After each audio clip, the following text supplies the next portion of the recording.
Good evening, good evening, good evening, good evening. For it is us, we're here all on the farm. Here's my farm, I'm on it. It's tremendous. It's a marvellous brown sort of a day.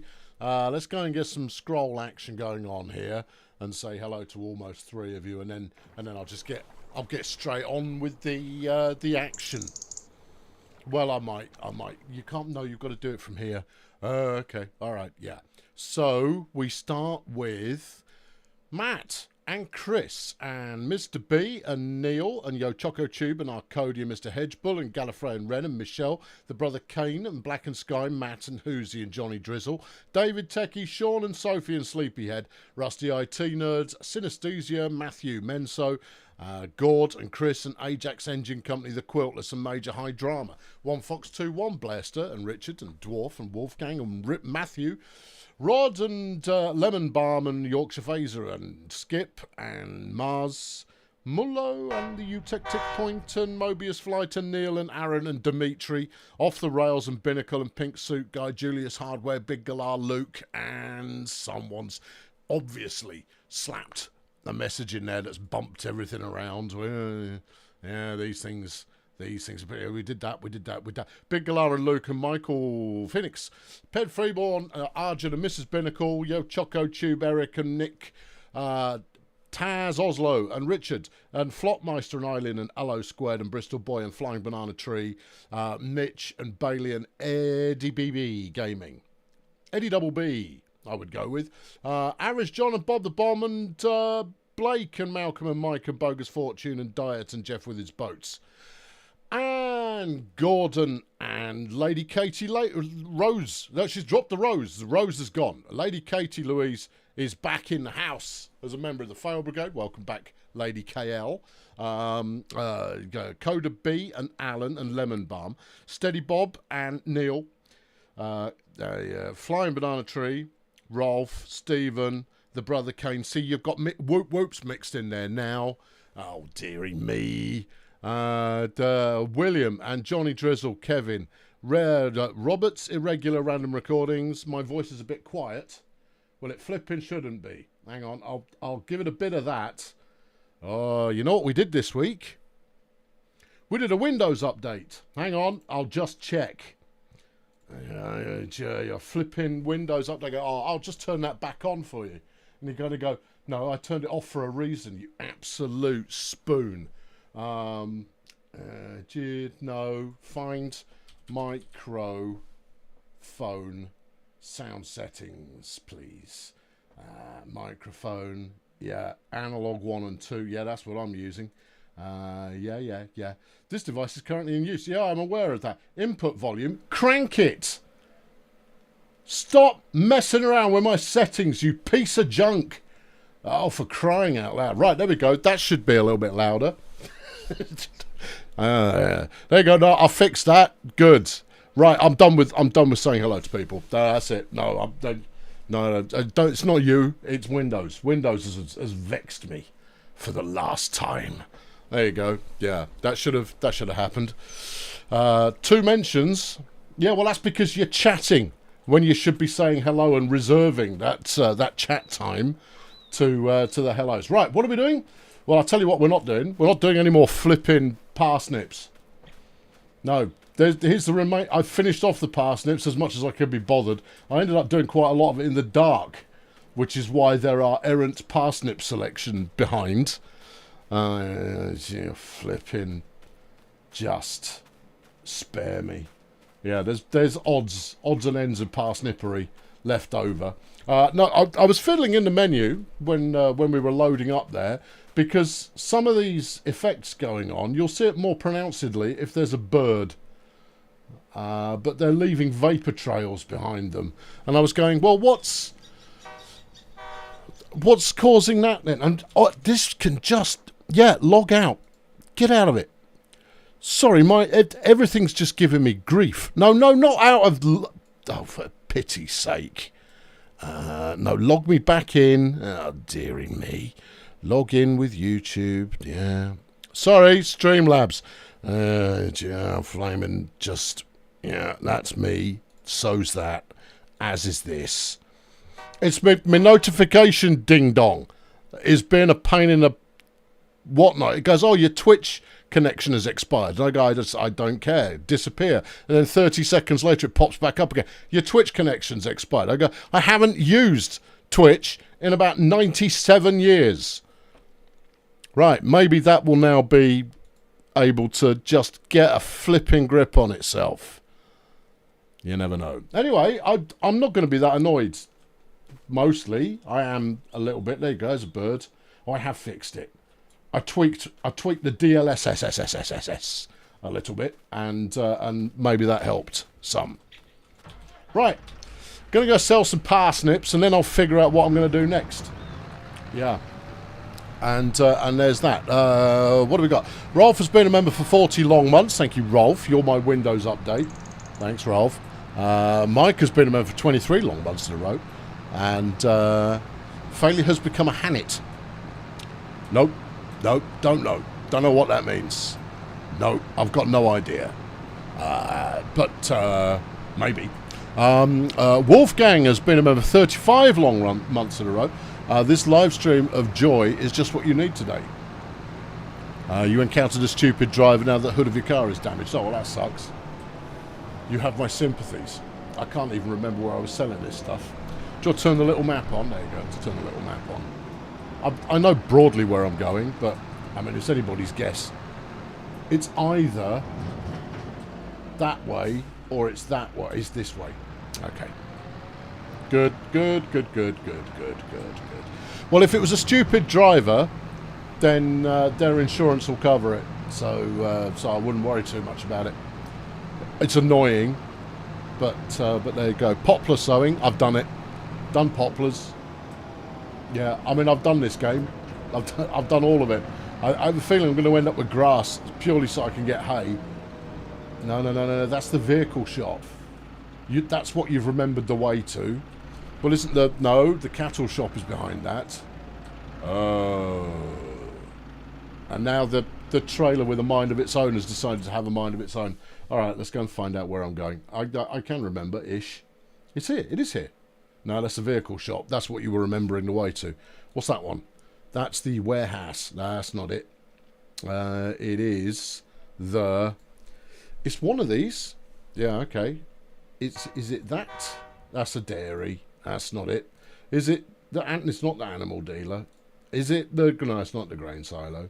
I'm sure it's around here. I'm certain of it. Pioneer's been a member for 58 long months. Well done, Pioneer. Good job. You're 8 minutes late, so you used the free button. That seems perfectly valid if you ask me. That's Katie. No, I mean, you know, maybe later, Katie, but right now, you're not. Manure. Liquid manure. Comes two ways. Poop in two separate flavours, depending on your mood and whatever else is going on in your recipe book. Oh, where the heck is it? I was selling stuff merrily at like a supermarket or similar. Why don't you go to flipping others? Well, that's barely helpful. Kill that and this and that and this one and that one. Right. Just shops. Danish Thinker has been a member for 24 long months. And my, were they not long. Yeah. Yeah, they certainly were. There's Walter, who I couldn't care less about. There's a farmhouse. There's Ben. Oh, good. I'm sure they've got stories attached to them that they'll regale you with if you want to go and talk to them, but I just don't want. Go to the prices check screen. Yeah, okay. Yeah. Prices check screen. Parsnips. Canning factory. Distance 855. You're only selling it at 258. You'll do 269 at the Grain Barge Terminal 2. Well, I've never done that before, so let's go there. Can I set that as a waypoint? Don't be ridiculous. Go on. Tag place. There you go. You never know, this might work. Is it tagged? It is. Will I never? Okay. Mr. Wibble Jibber has been a member for 30 long months. 30? No, 3. 3. Not quite 30. Feels like 30, but it's only 3. Right, let's try and execute a manoeuvre here. Your sub's paid for another 1 month, worth every penny. I'd say it's worth at least 99 of them, personally. Oh no, 499 if you get to post an exotic message. Mars has been a member for 70 long months. Mars has been around so long that he has not only played for Bulldozer Power, he's been sacked by him as well. Did I ever get the bike out of the river? No, it's in there. It's developing a water-based patina, if such a thing were possible. Which I'm going to assume it is. Yeah. What do you think? This one? Sure. Okay. Right. Okay. It's in the sunflower field. Of course it is. Of course it is. That's the bit I was remembering. Ian Buxton's been a member for 3 long months. Good to have me back. It's good to be back. Although I've got a very sharp, pointy thing in my mouth where I used to have a fake tooth, while it waits to have a fake tooth. The tractor's oversteering again. Yeah, I know. I'm 4-wheel steering once again. I'll live with it. Yeah. It's gonna be fine.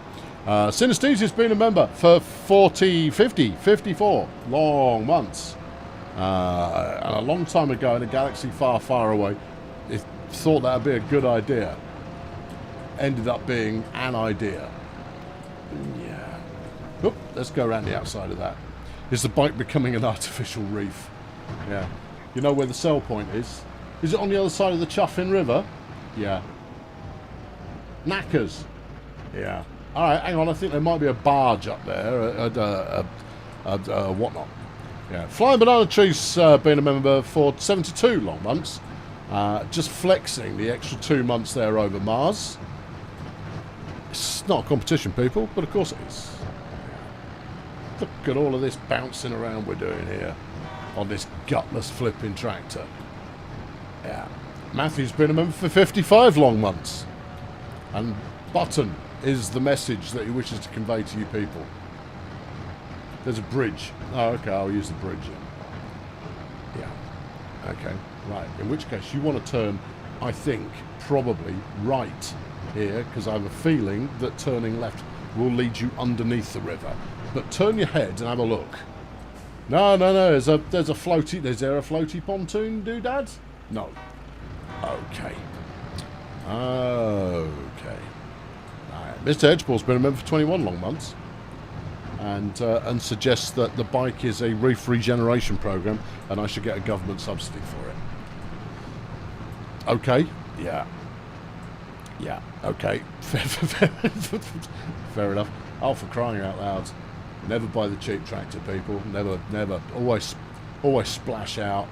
Get a Massey Ferguson. If Massey Ferguson wouldn't be having this problem, it's because I've got his Chinese knockoff. Yeah, looks like a tractor. Is barely one. Barely a tractor. Right. Yeah, no. Jiggle my parsnips. That's what I'm doing at the moment. Right, okay, we've got some road again. Woohoo! Yeah. Yeah, my parsnips are well and truly jiggled at this stage. Hello, Noni. Right. Okay, well, we're moving again. I thought I could just dump them in the river, much like many an all-terrain piece of transport. Okay, let's hook it around here. Hook it around here. And then I've got to figure out what to grow in the fields, and I have a feeling it's going to be grass. Whoop! Oh, hey! Oh, hey! Oh, hey! Why is it going to be grass? Because I can sell grass in like 3 months. I don't have to hang. Oh, easy now. Right, okay, just go straight back. Don't try. That's on you, trailer. That wasn't me. I didn't steer. I was going straight backwards, having gone straight forwards. And you decided, oh no, I'm going to be a stupid trailer. Yeah, okay. You reckon we could just dump it and get paid? No, I think this is going to be like selling it on a train, which is something you never really did very much of. Give me a camera angle I can work with. Negative. Do you think you have to book something first? Oh, maybe. Alright, well, let's get out and have a look. Right. Where is it? It was here. Well, maybe it still is. Nope. Was it the other side? Am I going mad? Nope. It's decided to disappear. Oh, good. Alright, maybe I can do it from here. Nope. Well, why has that disappeared? I needed that. That was half the... Oh, for stupid trailer. Right. Okay, good. Bad Guy 89 has been a member for 89 long months. 18. Not 89. No, not for a bit. Not yet. Almost got killed by UPS staff for crying out loud.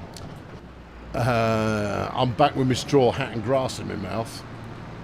I think grass is one of the things I am allowed to eat. There is no sell here trigger, but it says there was a price here, so if not, then blame whoever it was sent me here. You know what? I'm giving up on it. I'm off. No, knackers to it. I'm going back to the sunflower field, and then it'll all be right. It is there. It isn't there. It's not. It's not there. When we first rocked up here, there was a little doodad here, a red one. One right here. Now, there is not. It has gone. It's gone. And this should give me the option to dispatch my whatnot. And I was half expecting to have a word with the manage and say, sell. And that does not now appear to be an option. So it's dead to me. Right. No, if you can't be intuitive, then get out of it. No, I don't need to check the tip side. It will just begin overloading. It just does that. So, no, it's dead to me. Yeah. Scott's been a member for 33 long months, so you just got your Thunder Road Kickstarter. I'd give it a thumbs up. Mad Max style racing board game. Mine's back there on the shelf. It's very good. It's very enjoyable. It's very quick to learn, and everything's glorious about it. Yeah, right. Open this, and then find where we're going. Yeah. Okay. Red was the waypoint. Oh yeah. Oh, that's right. You thought I'd given up on this game? No. I was only going to do a couple, but I've got a new series lined up for you. But it made sense since the next two streams are going to be one-offs. It made sense to just round out the effort here with one more. It's over here somewhere. All right. Yeah, tag it. Tag that. Let's go over there. All right. What do you want, UPS? Clear off. All right. There you go. This segment's sponsored by T-Boners Gaming, a fellow tubist, live streamer, trombonist, music and video producer and voiceover artist. Jack of many trades, master of possibly any of them. It's up to you. There you are. You're using your 18-month membership to call it a sponsored segment. Cheeky bandit. I mean, obviously I'll allow it, but at the same time, phew. Drive it like you stole it, the tractor edition. True. That's what farming simulation is all about. Is just it's hammering road signs primarily. Do you want to take this one? Yeah, all right. You chose to take that a bit late. That's all right. I got it. Bingo next week and a long-awaited QV stream. No. QVC stream is going to take a little bit longer to set up. It's going to be another night at the races.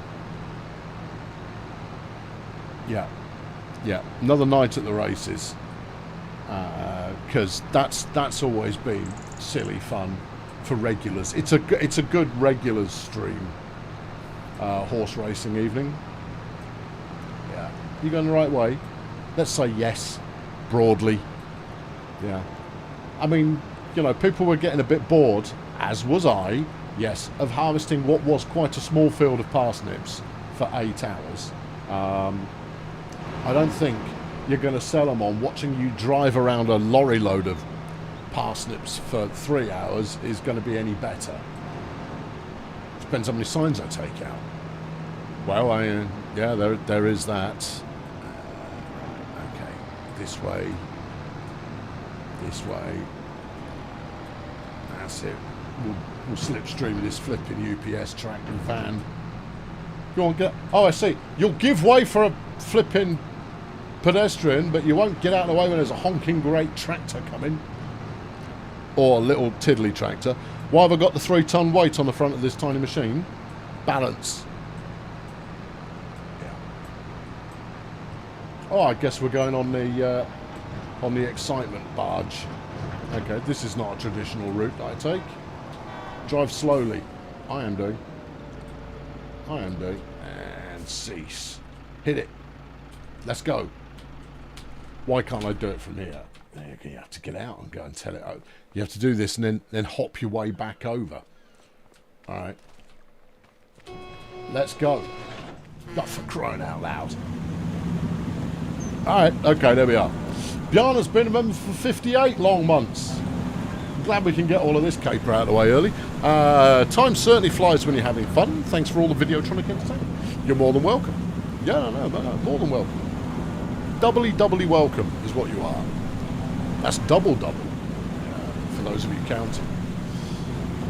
Okay, you know what's going wrong? I haven't got my hazards on. That's it. Got to engage the disco lights. I'm ready. It's a burnout.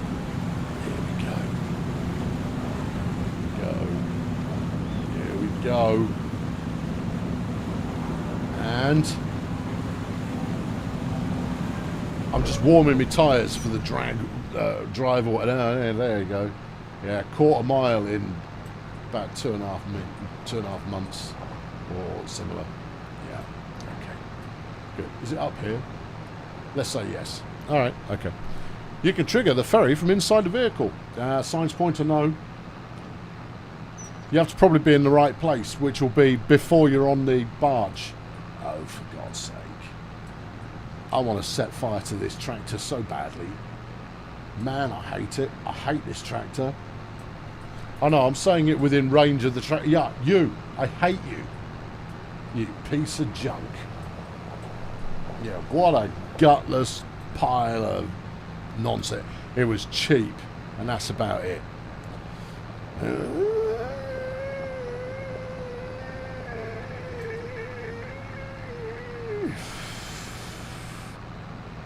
Bees.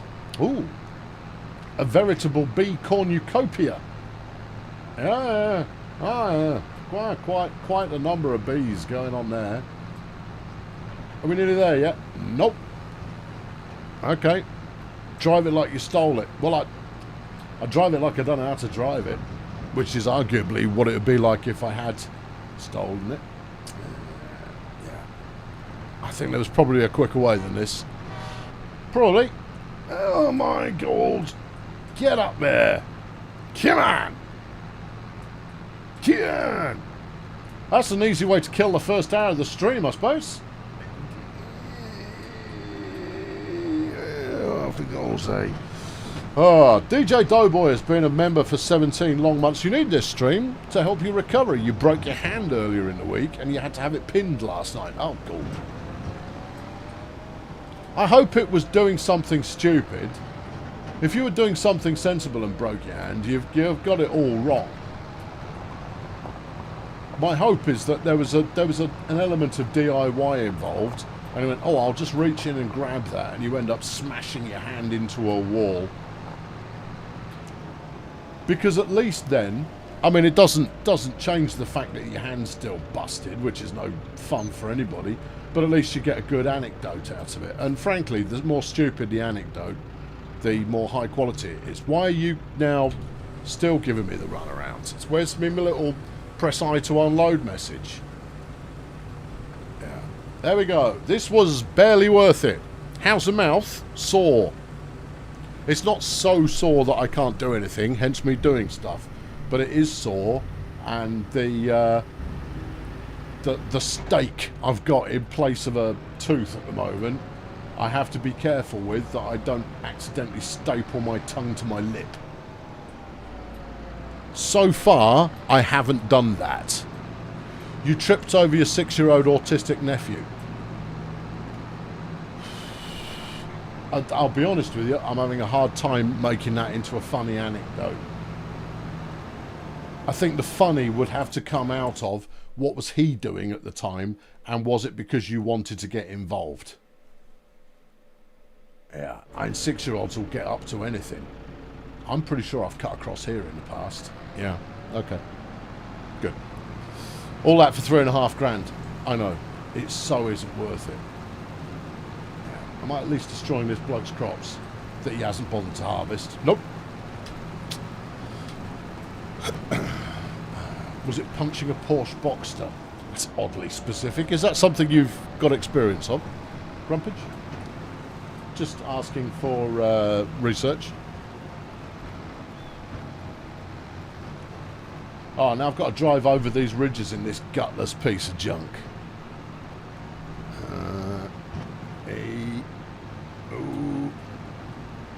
Okay, right, and then, come on, we should go quick here. This is downhill. I swear I've been this way before to get back to my homestead. Certainly feels like I have. Certainly feels like I have. Yeah.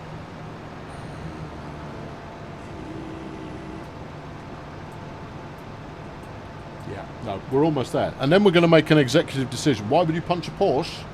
Why wouldn't you? Yeah. I mean, think of all the crimes you could fix as a result. Right, I just need somewhere to park this trailer.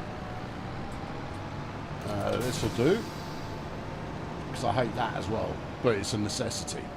Quick burnout in my own field. Right, we're going to need a plough. Oh, God. Ploughing in this? Yeah. You know what? Senor Fatty, would you like to remain here? Because whatever happens, you're part of the family. The old Tenwinkle. Yeah, the old Tenwinkle, part of the family. Right, back to town. But this time we're at high speed because it's just me in this pile of poop. We'll go see what the... Did anyone hear that Kevin Costner's died? Has he really? I mean, he's not looked well of late. I mean, is this a setup for a joke? Or has he actually passed away? Because Kevin cut train, incidentally. I mean, you saw it. You don't need much. Yeah, you don't need much encouragement to notice a train. Yeah. There you go. So yeah, you see the chat's gone very quiet because everybody's now googling it. In fact, I need to know. Let's just do a quick Kevin, yeah, Costner. Okay, yeah, he's 69. Yeah. The Googlage has got nothing. Googlage. There is no. It certainly looks like he's still around. Kevin Costner news. No, you see, I need to know. Yeah. He's had an accident. Oh, has he? Oh no, hang on. There's some ambulance chases from a month ago. Oh, I see. Okay, fine. Yeah. No, he's fine. Is Kevin Costner still alive? That's a good one to go with. No, he appears to be absolutely fine. Yeah. Okay. I'd have got a BBC News alert about that. Anyway, that's the kind of important news. Rolf's just giving him a call and he's fine. Groovy. Thanks, Rolf. Nice one. If it's not on Google, it's not real. True. Noni's chucked 200 rupees into the super chats. Thanks, Noni. Early weather report coming in hot or cold, as it may be. In Ratlam in India, it is 1:55 in the morning. It is 8 Celsius. And you are firmly in your blanket waiting to fall asleep to some farming action. I would be upset by that, Noni. I'm not going to lie. I would be a little bit. His character on Yellowstone died. Oh, right. Could not care less. All right, there you go. Good. Bill Nye died. Yeah, but you see, Bill Nye doesn't mean anything to anyone outside of the USA. Yeah. I mean, sad but true, but We don't know who he is or why we should think he's important. Right, this was a Lindner Lintrack 130. It's 55 grand's worth of tractor remaining. And I'll tell you, I'm never buying another thing by Lindner. No, they can go and join John Deere on the no chance step. Yeah. Okay. Right. Good. Yeah. Did I see your super chat about the DCC book series? As in Dungeon Crawler Carl, presumably. Evidently I did not, otherwise I would have read it. DCC. Alan. Sorry, Alan, I really missed this. Alan's chucked a tenner in a bucket. Glad to see that I'm back in the wellies. Have I been keeping up on the Dungeon Crawler Carl book series? The new one is out. I listened to the audiobook. The audiobook performance is that good that I will wait for the audiobook. So apparently it's due. Yeah, I know Bill Nye's the Science Guy. Apparently it's out in March, the audiobook. So I'll wait for that. I'm listening to Player Manager at the moment, which is Lit RPG, right? Okay, it's incredibly nerdy and it's better for children, but at the same time, yeah, the main character Isekai is the Japanese literary in inverted chord tradition that is most commonly used, and let's find a rebuy value. Stay focused. You can talk about any old thing once you've actually got a job on the go. Oh, all right. Okay, I'm going to get a job on the go and then I'll start talking about any old thing. I'll pick up this thread. Sorry for missing your message originally there, Alan. Crying out loud. Memory like a sieve. Right, a cheap end Massey Ferguson will cost me 149 grand, but at least it's a brand you can trust. I am going to need some other gear. Right, we're going to need a plough. Now, I quite like ploughing. It's quite a lengthy process, but I still quite like it. But I don't want to spend all day doing it, so I think a 16, what does that get me? 2.5 meters. This one does 1.2 meter. Forget you. For 50 grand though, you can do 4 meters. It's not that big a field. Even so, 2.5 meters isn't much. You'll be fine. Okay, what do you need? 160 horses. Yeah, all right. Well, I need one, so we're buying it. You could lease it if you want a bigger one. Okay, yeah, that's a fair idea. Yeah, I'll lease it. Given that we'll be done with that by the end of today. All right, okay. What else do you need? I've got a Senior Fatty already, so right now, nothing. Just a tractor that will service me for a sensible amount of time. So we'll go straight to medium. 150 grand leaves me with 80. Yeah. I know. Yeah. What's the next step up? You could lease a tractor. I don't really want to. I'm I want a it works every day and it works real hard tractor. I mean, this has got the horses that we want. Yeah. I mean, look at it. Look. Nothing says capable like a Massey Ferguson. Interior setup. Efficient. Saves me 6 grand. Versus exclusive. Well, let's go efficient. We'll keep it cheap. We want to...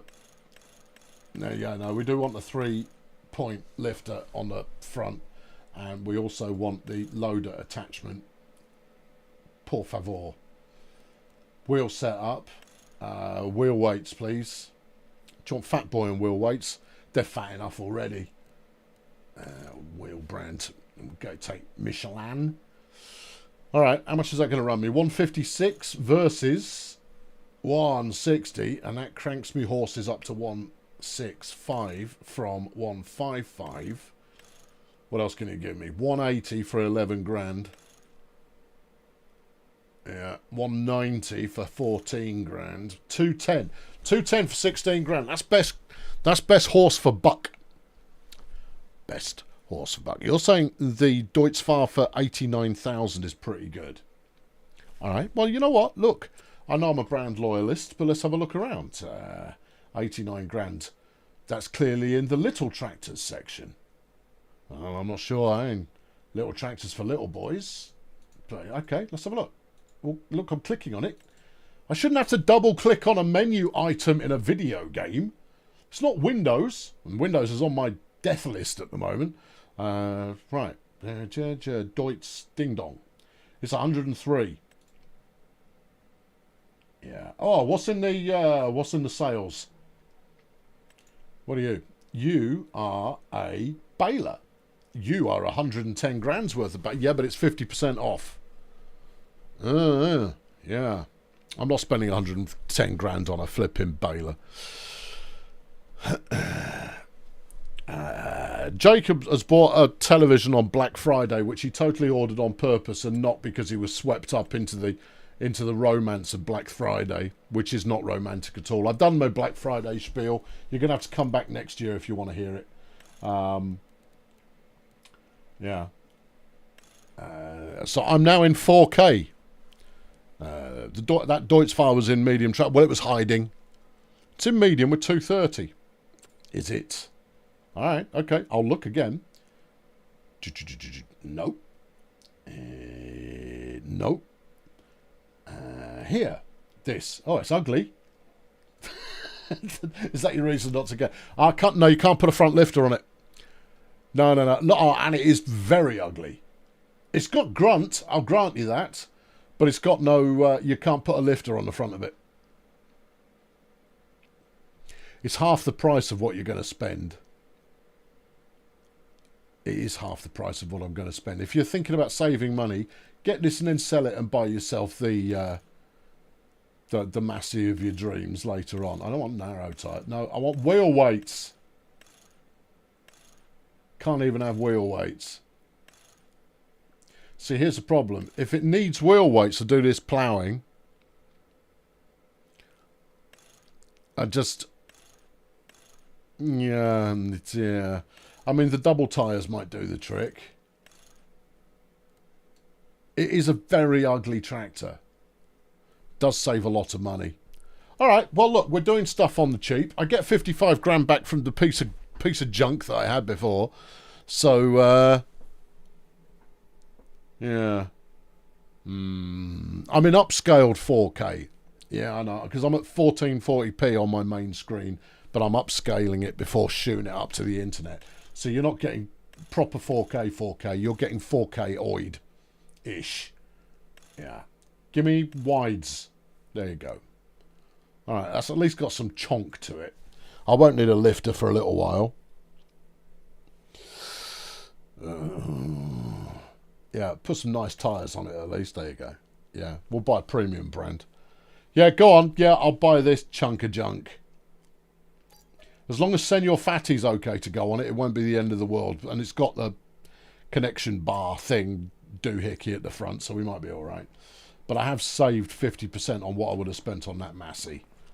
Oh, you're going to sell the Tiddler? You flipping too right I am. You press the wrong button. Well, saving the content is a good thing. Give me this. Give me that. Give me these. Do that. See, the RTV XG850 Sidekick has only lost 1% of its condition and it's been submerged for 2 months. So, you know, that's an upside. Right, yeah. Sell that piece of crap. Get out of it. Good. Do not want another one. I'll be talking about you that way someday. Right. Disco lights.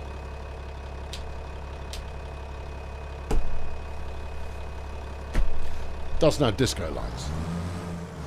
My day is ruined. Still, it sounds tractory. And it does have rally lights, so that's something. Get on. We're going. Okay, right, we're off. Well, we're going back to see the wizard. He'll be where we left him, I rather imagine. Okay. Does feel a little bit tippy backwards, but that might just be my imagination. Which way do you want to go? Keep going this way. Because it's this way. That's a pretty good reason. Yeah, it is. Okay. I'm setting low expectations, but I'm going to gripe about it nonetheless. Are we going the right way? Right of way, clown! No, you're not going the right way. You're going the wrong way. If there was a right way and a wrong way, you're going the wrong way. Okay. Alright, okay. 40 minutes into the stream, and we're about to start doing some work. Maybe. Alright. Take this next left. No. Take the second left. You get to yell train in a moment as well if you look in the right direction. Alright, I'll do that. People will be happy about it. There you go. It should be just down there is the level crossing. There you go. Train. You're welcome. Yeah. No, we'll go down this one. Sure. I'm sure you could have found one that had slightly more space to manoeuvre, but no, you can go down this one. Are you going the wrong way again? Please hold. I've got a feeling the answer is going to be yes. Where the hell are you going? You were going the right way, you dingus. I put the blame squarely on the field numbering system. You can put it squarely wherever you like. It doesn't mean that you didn't go the wrong way twice. The first time of which you were going the right way. Okay. What happened to the video quality? Nothing? No, everything should be fine. I think I still prefer FS 2019.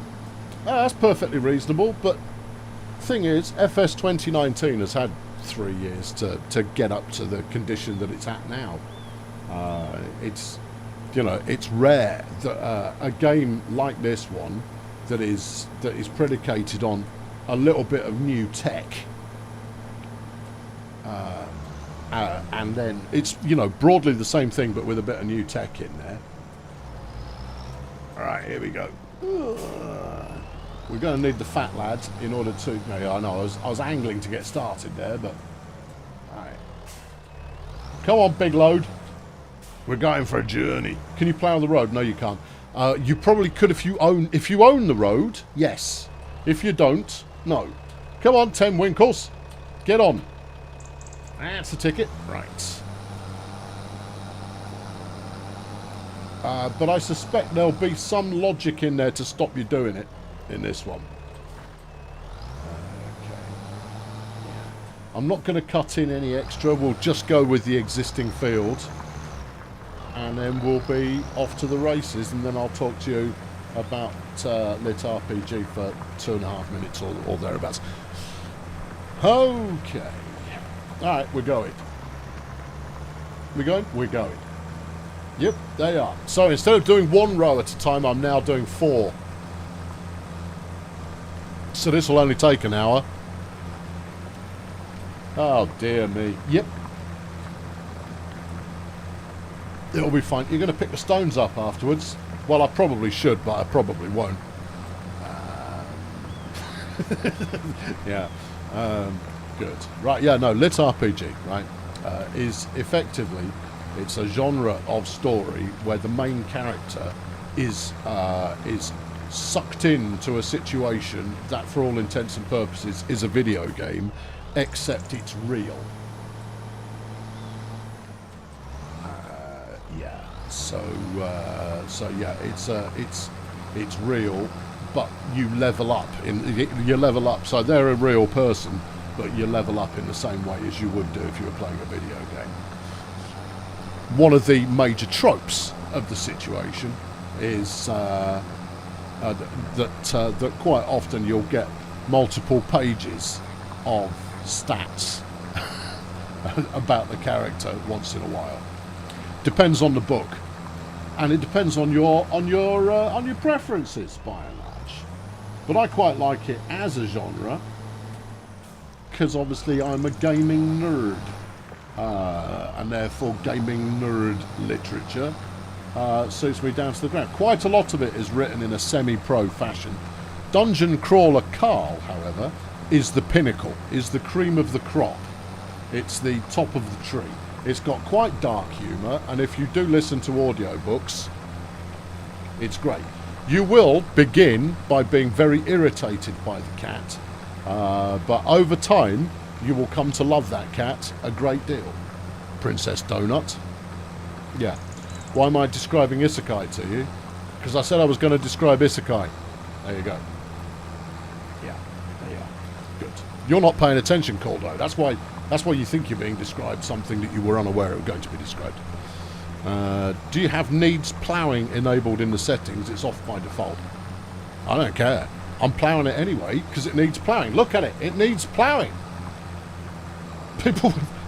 This is not the first time people have said this to me. They go, you know, you don't need to plough the field. I go, yeah, but it's part of the game, and I happen to like driving up and down and up and down. And therefore, ploughing the field is something that I rather enjoy doing. Yeah, there you are. Good. Right.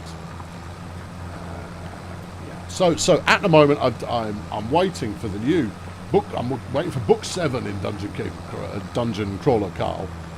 And I'm going through Player Manager at the moment, which is about a young Mancunian chap who finds himself with the powers that you would have if you were playing Football Manager for real.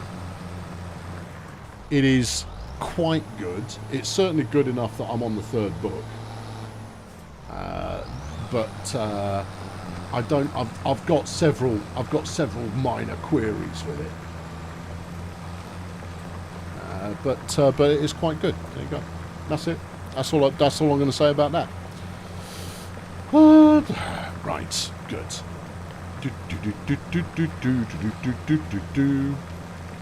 Yeah. FS19 was farming. FS19 was farming with stones in your field. FS19 is farming with stones in your fields and amazing water physics. I'd go with impressive water physics rather than amazing, but that's okay.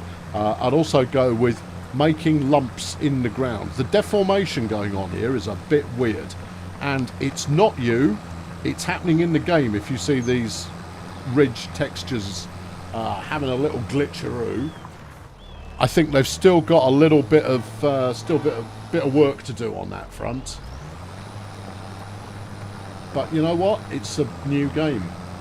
And they've done new things with the engine, and it's going to take them a little while to iron the kinks out. And this is down to you as an individual player, whether you go, yes, I will buy the new thing that I know they're going to stick with for several years, knowing that there will be a few kinks in it to start with that need ironing out. Or you can go, I will not join while there is the shock of the new. I will wait until it has bedded in fully, and then I'll possibly pick it up at a slight discount in a sale and have a superior experience from day one. But if you want to be early, sometimes they haven't finished laying the table by the time you get in the restaurant. And you have to wait a little bit longer for your food because they've got to cook it all from fresh. To draw a very poor analogy, there you go. Right. Do I have Yorkshire pudding with my Christmas dinner? Certainly do, because my Christmas dinner's roast beef. Yeah, no, roast beef is what we do here. That has been a tradition for a very long time. We do roast beef, but you still get pigs in blankets, obviously. I'll give you my sprouts recipe in a minute, because it's a good one. Yeah, we have roast beef, pigs in blankets, Yorkshire pudding, stuffing 2 ways, and then potatoes, and whatever veg we can be bothered with. Here's a Brussels sprouts recipe. It's the only one you really need, right? So you top and tail your Brussels, score them at the bottom, put an X in the bottom, and then you want to sort of parboil them for maybe 7 or 8 minutes, and then stick them in a frying pan with a little bit of orange juice and some bacon that you're crisping up, and then after bacon kind of sliced up very thin, and then after about 5 or 10 minutes, it'll be about ready. So you pick the Brussels sprouts out, you chuck them in the bin, and eat the bacon. Because Brussels sprouts are disgusting. If they were any good, you'd eat them all year. But they're not. So you don't. Yeah, there you go. And that's my Brussels sprouts recipe for you right there. You're welcome. Yeah.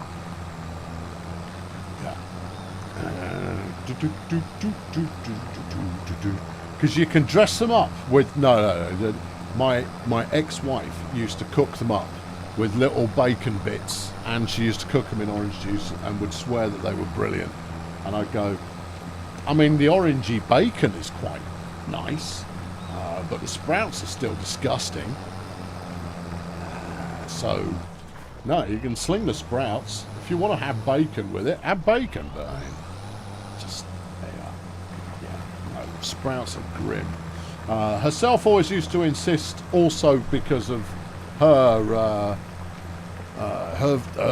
family traditions of having cauliflower cheese as well. I've ruled that one out. I'm letting that one go purely because cauliflower cheese is disgusting, and if you've eaten all of the good bits, you don't need anything else. You won't suddenly go, oh, if only I had some cauliflower cheese. I've just got a little bit of room for a bit of cauliflower. No, you don't. No one has room for cauliflower cheese.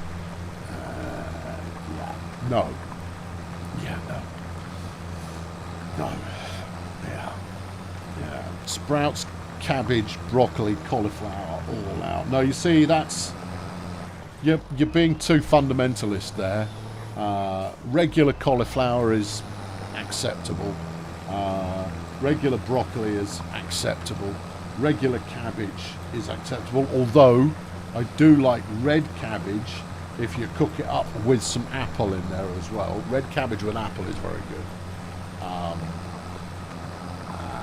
Because you've got to have some vegetables and... parsnips, obviously got to have parsnips. There is no upper limit to the number of parsnips, are there? Well, I imagine there probably is, and I'm just playing the exaggeration game there. But we're on the internet, so that's to be expected. Yeah, good. Cauliflower cheese isn't disgusting. Well, that's called having a different perspective to mine. How dare you? Yeah. You know what? I'm going to cut it a little bit further so I don't keep getting this land is not your land message. Right, let's go. Yeah. I'm going to do another cut in now. Yeah. And that's the reason we don't do turkey either. Don't do turkey because turkey's rubbish. No offence to the turkeys who died to bring us this message. Roast chicken's so much nicer than roast turkey. And again, if turkey was that good, you'd have it all year round. Knackers to Bernard Matthews. No. It's not beautiful in the slightest. It's dry. You can do your best to keep it moist, but even then, it just tastes damp. It doesn't taste moist, it's damp. You have it dry or you have it damp. No, turkey can do one. Is that American or Canadian style bacon? No, Danish. Danish or European. European style bacon. What Americans do to bacon is an atrocity. It is a crime against humanity. It is entirely wrong and should be forbidden under the Geneva Convention. It turns bacon into horror. No, I'm not even going to ask. I'm not even going to apologise to Americans who are present. Someone should write a recipe to your recipe. Sure, write a letter to your nearest congressperson and kind of go, could we not? Yeah. We invite Scrooge. I know it's not Scrooge. I'm merely pointing out that some of these traditional things that you only do at a certain time of year are restricted to that certain time of year. Otherwise, you wouldn't do it at all because it's not as good as the other stuff you can have. And that is why we do roast beef. Yeah, what tractor am I using? It's some Deutz-Fahr eyesore. But it was cheap. And it's better than that gutless Wander I had before. No, look, I'm going to be right about some things. I'm going to be wrong about some things, okay? And it's very obvious when I'm being subjective. But that's it, see? From my soapbox, from my pulpit on the internet, I can be as subjective as I wish. And therefore am. Yeah, okay. Yeah, French toast. I'm pretty sure French toast has got nothing to do with France. Pretty sure. Yeah. Yeah. Like Irish Americans have got nothing to do with Ireland. Well, I wouldn't necessarily uncork that. You already uncorked that bottle. Yeah, well. Yeah. Okay, good. Okay, so backing it up. Was in the UK for a few weeks, and the bacon with the English breakfast far superior because it still tastes like something. It doesn't. You don't put it in your gob and it falls apart. Yeah, it just turns into powder in your mouth, and you just kind of go, "Is that salt?" You're gonna go, "Oh yeah, and fat. Oh great, salty fat." Smoked bacon can get in the sea. I don't disagree. I'm not quite as vehement in my agreement with you there, but yes, certainly it doesn't need to be salted. It's like, I did my. Did I tell you this last time or the time before? I could happen, but fresh anecdotes are tricky to come up with. No, I did my Yorkshire my roast potato test run. Flipping best roast potatoes I've ever cooked. And I already cooked pretty good roast potatoes, but these ones were flaming amazing. Absolutely amazing. Just, crisp as you like on the outside, just hitting golden, and the inside have basically turned into mashed potato, but just yielding a little less than mashed potato would do, so it's still got just a slight amount of what's the word I'm looking for? Al dente, maybe? No, not even al dente. No.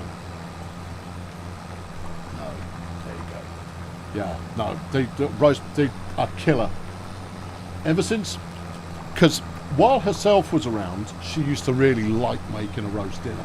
So I never learned how to do it. I never once took a swing at it. I knew how to make Yorkshire puddings, because you make a belting large Yorkshire pudding and fill it full of sausages and gravy and peas. And that's an absolute. I mean, if you're feeling really hungry, put mashed potato in there as well. But for the most part, just a big fat Yorker with sausage in it. You've had sparkling water for Yorkies. What are you doing putting water near Yorkshire pudding? What are you doing? You're doing that wrong. Get out. Dear me. Oof. Roast potatoes is how to do roast potatoes.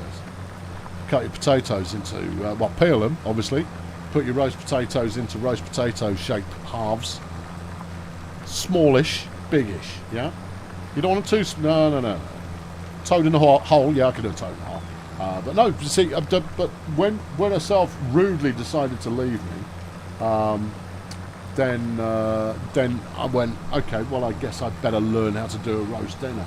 And then I learned, to my surprise, it's a doddle. It's a piece of cake. Roast chicken is the easiest thing in the world. But getting the potatoes right, that takes a little bit of practice and some skill. So yeah, all right, so you peeled your potatoes. Yeah? Good. All right, now then, you've peeled your potatoes and you've cut them into roast potato size. Roast potato size. Oh, no, that's even better. James, my test run, I just did with veg oil, and they came out amazing. I'm not even using goose or duck fat yet. Goose or duck fat, that special occasion fat, that is. And that, I mean, that supercharges no matter what you're cooking. Right, you then put them in a pan, and you cover them with salt water, mostly cold water, with a little bit of salt. Not too much, a little bit of salt.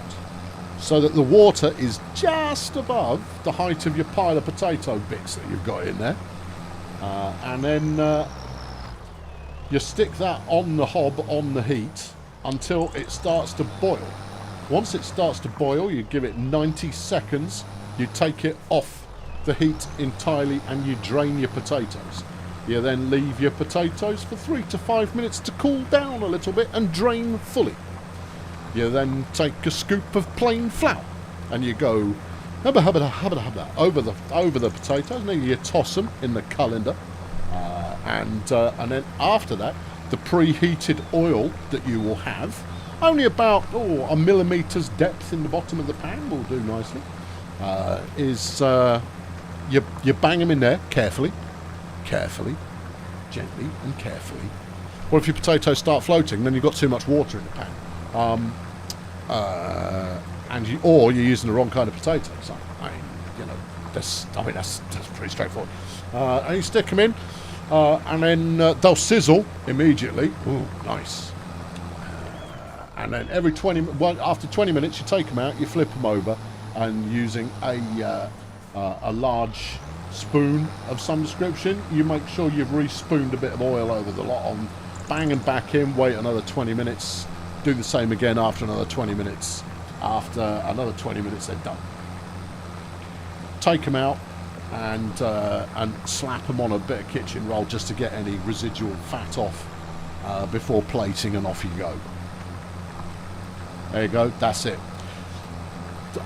Herself and I would routinely come up with cooking with kernel, because that's what I do when I'm in the kitchen and anybody else is around, is I put on a show. Yeah. What oven temp? 200.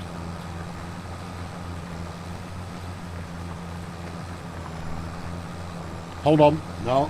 Yeah. No, it is 200 throughout. Is it 200 throughout? Yes. It's 200 throughout. It's 200 Celsius throughout. And that'll get you there. Yeah, that'll take you. That'll do it. By the time the colour looks good and you've done 3 rotations, they're ready. If the colour doesn't quite look there yet, they ain't. If the colour looks ready earlier on, make sure it's flip both sides. Get a bit of practice in. You only need like 2 or 3 times. And you're golden. Yeah. You've got to do potatoes differently. No, I apologise for that. Yeah. I haven't got an air fryer, but apparently you can do magic with an air fryer. So I'm tempted by one, but you never know. Fan oven or conventional, either. Most ovens, unless they were installed before kind of 1990, will tend to have a fan anyway. But mine's a knackered fan oven, so it works. I mean, just make sure it's up to ramming speed before you get stuck in. There you go. Yeah. You work in gas marks? Well, in that case, look up a conversion. Any old potatoes? No, just whites. Whites are fine. Yeah, regular whites are absolutely fine. Air fryers are the win. I've heard this. But you see, I'm a reluctant microwaver still. I don't trust it. It's voodoo. I'll use it to reheat things. I won't use it to cook stuff in the first place. That's just wrong. Yeah. Wolfgang's chucked 50 crowns in the bucket. Thank you, Wolfgang. You do the same. You mix chopped pieces of turnip, parsnips, carrot and celeriac, and potatoes. That's a lot. You've got a lot going on there. That's too much. Plus, unless your oven is 6 feet wide, you've not got enough potatoes. This field looks a mess. Yeah, it does a bit. I'll find some kind of smoothing gun for it in a minute, which I'll probably need anyway. But next up, we've got to seed it anyway, so that might sort it out. Oven chips in air fryers. Yeah, I get you. Maris Pipers. Yeah, Maris Pipers will do just fine. Yeah. But no, I've done it just cheap whites. I've done it with cheap whites, and they've come out banger. There you are. That's it. Put some herbs in the flour. It makes a big difference. Oh, well, I'll usually stick a sprig of rosemary in with the potatoes. But everyone tells me off for using too much rosemary. So, you know, your mileage varies there. Parsnips is almost the same recipe, but it's quicker. You do not parboil for anything like as long, otherwise they go mushy, and you've got to be way more careful with them because they burn super quick. And you kind of go, well, I like parsnips when they've had some honey applied. Don't apply the honey at the start, otherwise you will end up with unpleasant tasting blackened outer parsnip. Sprig as in a real herb. Yeah. I grow them. I grow herbs because I'm English, and therefore you're supposed to. I'm English and I'm middle-aged, and therefore having herbs in pots outside is something you're just supposed to do. What am I going to plant? Nothing exciting, Mr. C Music. It's going to be grass. I know, I feel as dirty as you do, but there we are. There it is. Yeah. Why? Because it will feed the cows. Yeah. Garlic. Ah, well, you see, garlic. I don't buy garlic cloves. About, I don't know, 5 years ago, 6 years ago, I came across really lazy garlic, which comes in a jar. It's pre-chopped, and you just stick a spoonful of it in there when you need a clove of garlic adding. And I tell you, it does the job. It is not quite 100% fresh garlic, but it is 100% less hassle, and still very nice. Better than garlic powder or garlic flakes. And I put garlic in everything, so yeah, I mean, it basically kicks you along. The best pasta is in America. Get out. Where else have you tried it? Because that's a big statement. We don't have a huge number of Italians in here, but if we did, right now they'd be having a word.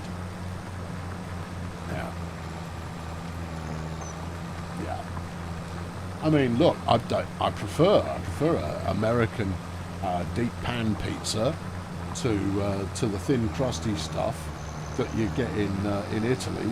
But has to be said, there is actually, it feels like a chef was involved when you have a pizza in Italy. It feels like a fat bloke was involved when you have pizza in the US. Now that's fine because I have an appetite for both on a regular basis. But I know which one I would describe as being superior. Yeah. No, I'd say having had pasta in Italy, there's no competition. Yeah. Good. Yeah. Yeah. No, having a herb garden is the law for blokes of a certain age. Totally. You know why? Because they're really easy to grow. It's very hard to get them wrong, and you can take a sense of accomplishment in having actually grown something that didn't die. Hello, Ryan. Just randomly say hello to people who's come in and say hello. Isn't Canada a bigger generator of Durham wheat than anywhere but Italy? Don't know. I've said this before, but I'll say it again now. I've been to America countless times, and without exception, after I've been there for about a week, my system will be going, I need something. There's something that I haven't had, and I need it. And it was only after my second or third visit that I went, oh, it's vegetables. I need vegetables. Because you get colossal portions in the US. The comparison I always make is that Americans eat the same quantities as Brits historically drink. Yeah, I know. Australia, back in your box, Australians. But yeah, Americans very rarely do they drink in the same quantities on a casual basis. Obviously, those who are hardened of the drinking basis will drink more, but for the most part, it'll be, you know, a couple of casual little bit of just a little one or two. Whereas if you're going out for one or two over here, you mean six. Best steak you ever had was in Cape Town. South African steak I have heard good things about. My brother's spent some time in South Africa. But the best steak I ever had was in Denmark. Malmo. Yeah. Yeah.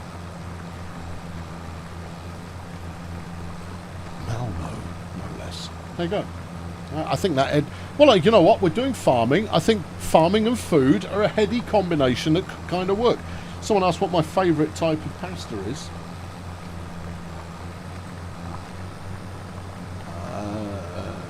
I like the little numbers and letters that you can... No. What would be my favourite?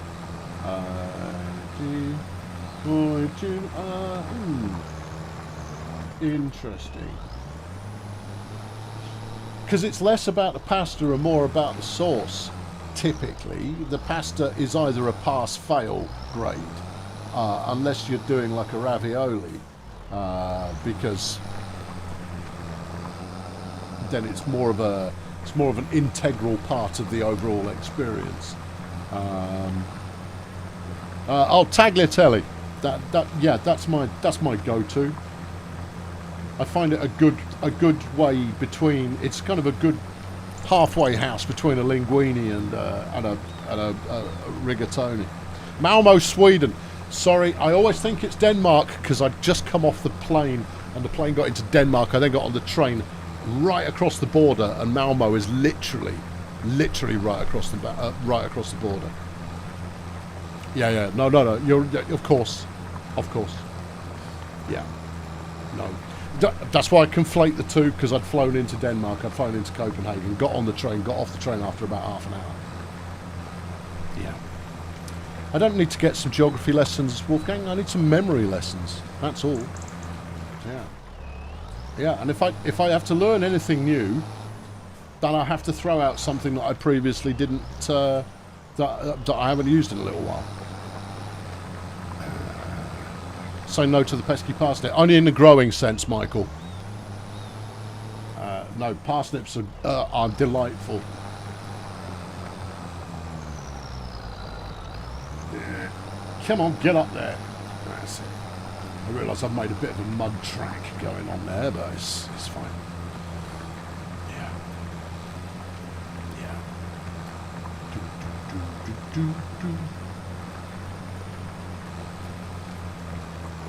You had several pizzas in Italy. Most were really good, but one place had a sweaty pizza, a sweaty box pizza.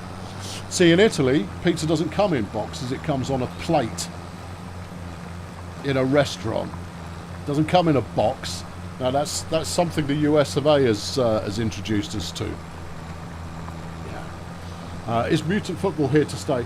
I'll do at least one season, and then I'll take the pulse of the audience before deciding. That's tomorrow night, incidentally, over on Electro Sports, for those who can't get enough of some live action. We're going to win tomorrow as well. Going to win. Yeah. Eating vegetables after a couple of days of none feels really good.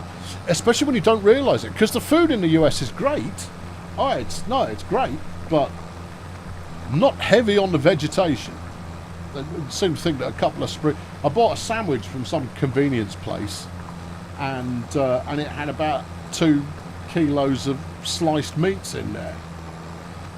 And I did feel like I was having a heart attack while eating it, but kept eating it anyway. Because of course. Yeah. You clean your plate. Well, yes.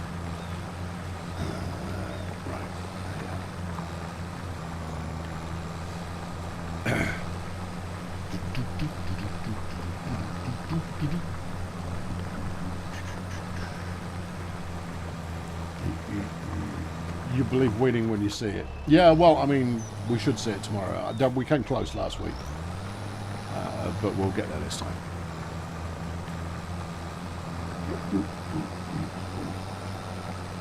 Right, good. Yeah, I know, for a bit of variety, I'm going down flaming angles. So, lift the plow, you knickerbrain. Knickerbrain, that's a new one. Yeah, that's good, isn't it? Yeah, I know, I can see that catching on. Would this be a good time to bring up pineapple? Yeah, if you like. Because, Bob, you know me well enough to know that if there is something that it is fashionable to do, to have a strong take on, on YouTube, I am the person who's not going to have a strong take on it. If you like pineapple on your pizza, good for you. If you don't, good for you. I could not care less. Will I eat pizza if it's got pineapple on? Yep. Will I be sad if there isn't pineapple on a pizza? No. The end. There you go. If you want to get a rise out of someone, I suggest you go and find one of those channels who like to begin their videos with "Let's get into it." Particularly if they've also started with "It's your boy," and then, you know, after they've got into it, they first have to blather on for 20 minutes about having some Yorkshire tea, because that is not a tired old cliche in the slightest. So no, if you're trying to generate any pineapple controversy, you are in the wrong dojo. Parsnips on pizza. Never tried it. Would it work? Please hold.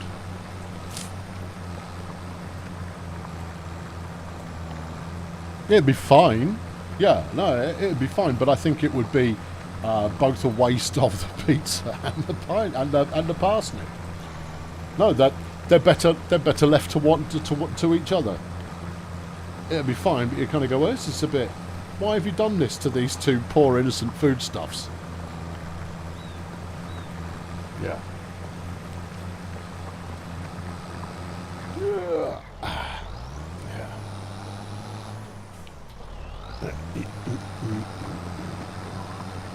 I have a pop at people who use "It's your boy" and "Let's get into it," because they have not got imagination enough to have come up with their own intro, so they use the same one that other people use, and therefore you just kind of go, really, you've got no thoughts of your own on how to do an introduction. I'll sod it, I'll use someone else's.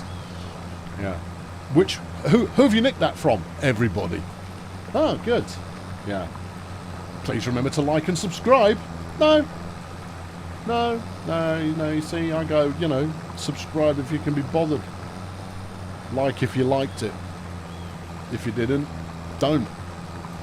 You know how these things work. It's up to you. See, I could probably do a 4-hour stream of nothing but outro. And there have been times where I've been recording an outro and I felt, hold on, you've done that bit at least twice. Yep, I'm going to do it again now. You're going to go, well, okay. Thanks for watching. Yeah, I've been Colonel Failure. Yeah, I'm sure you have.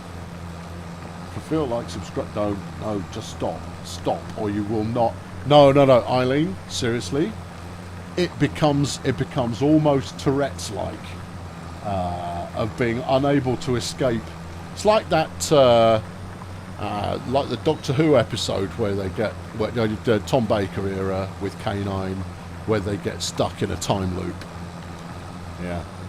Thank you, mistress. Repairs complete. That's what K9 keeps saying. I don't know why I remember that so vividly, but I do.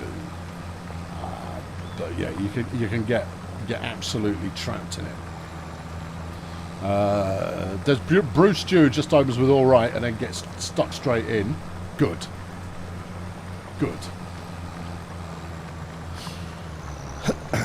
You heard the drum beat of the outro as I said that. Yeah, I know. It's because that's my traditional lead in to my outro. But the problem with it is that the lead in is also enough to be the outro. And that's why I end up repeating myself. Because it's unplanned and I make it up every time. And you have to finish with a cheerio. Yeah. How I got into that, I think actually that was one of the things I made a conscious decision to do, was to always say cheerio at the end of an episode. Yeah.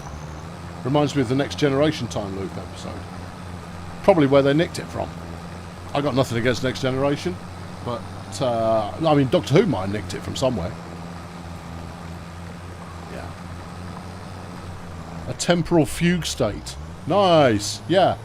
That measures up. That stacks. Yeah.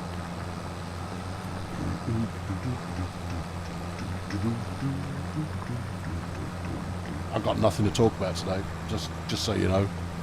Yeah, I mean, we're an hour and 20 in, and now I confess I've got nothing to talk to you about.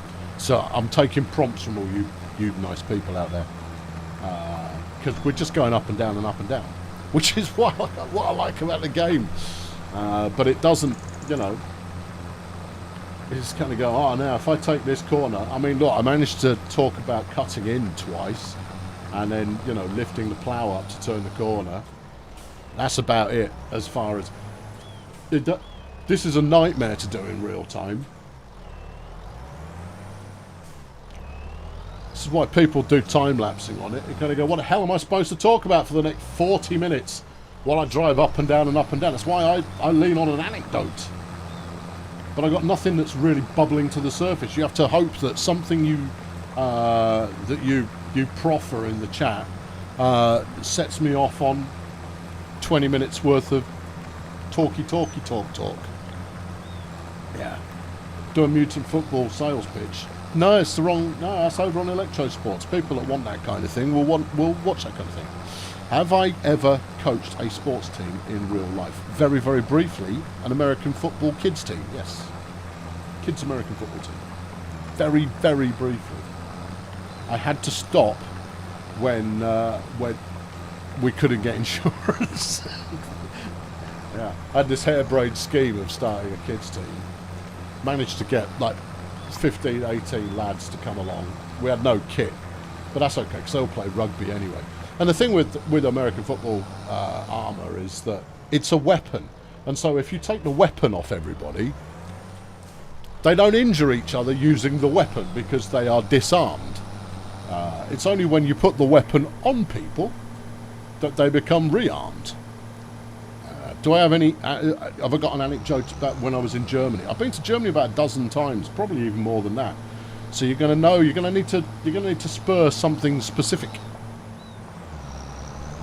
Yeah. Right. Let's put this in my tool storage shed. Good. Right. Now what? Well, some kind of seed. All right. Okay. You're going to find your way there without the map. Well, I need to remember it. It's getting there is easy, actually. Getting back, it just feels different. I need to flip a tractor or send it flying into space. No, if it happens, it happens. But anytime I have something convoluted happen to a vehicle, it tends to be incidental. It tends to be not something that I've planned. Because if I've planned it, it's obvious.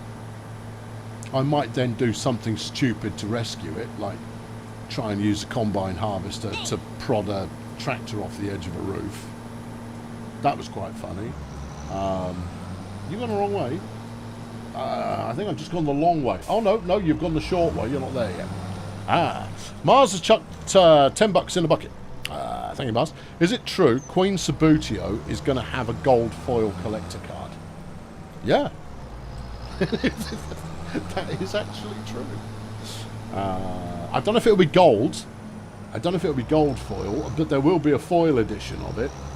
I haven't got Sabutio in my running order yet, but she'll be in there. I'm pretty sure that I won't get done for copyright infringement, or no, it'd be not copyright, it'd be trademark infringement, because it's a character rather than any inference to the beloved table football game. Right. Okay, seeding. Yeah. You got anything for me? What are you? It's a header attached to a forage harvester. Okay, what are you? You're a sugarcane trailer. That's nice for you. And what are you? You're a tool to create ridges into which you can plant vegetables. Oh, I'm never going to need that. Never going anywhere near vegetables again. No. Get knotted. Right. Have I ever considered an audio book about parenting with humour? Over the time, I've told quite a few. I've considered doing quite a few different books, to be honest. I will write one. On which topic, I don't know. Will it be fiction? Will it be fact?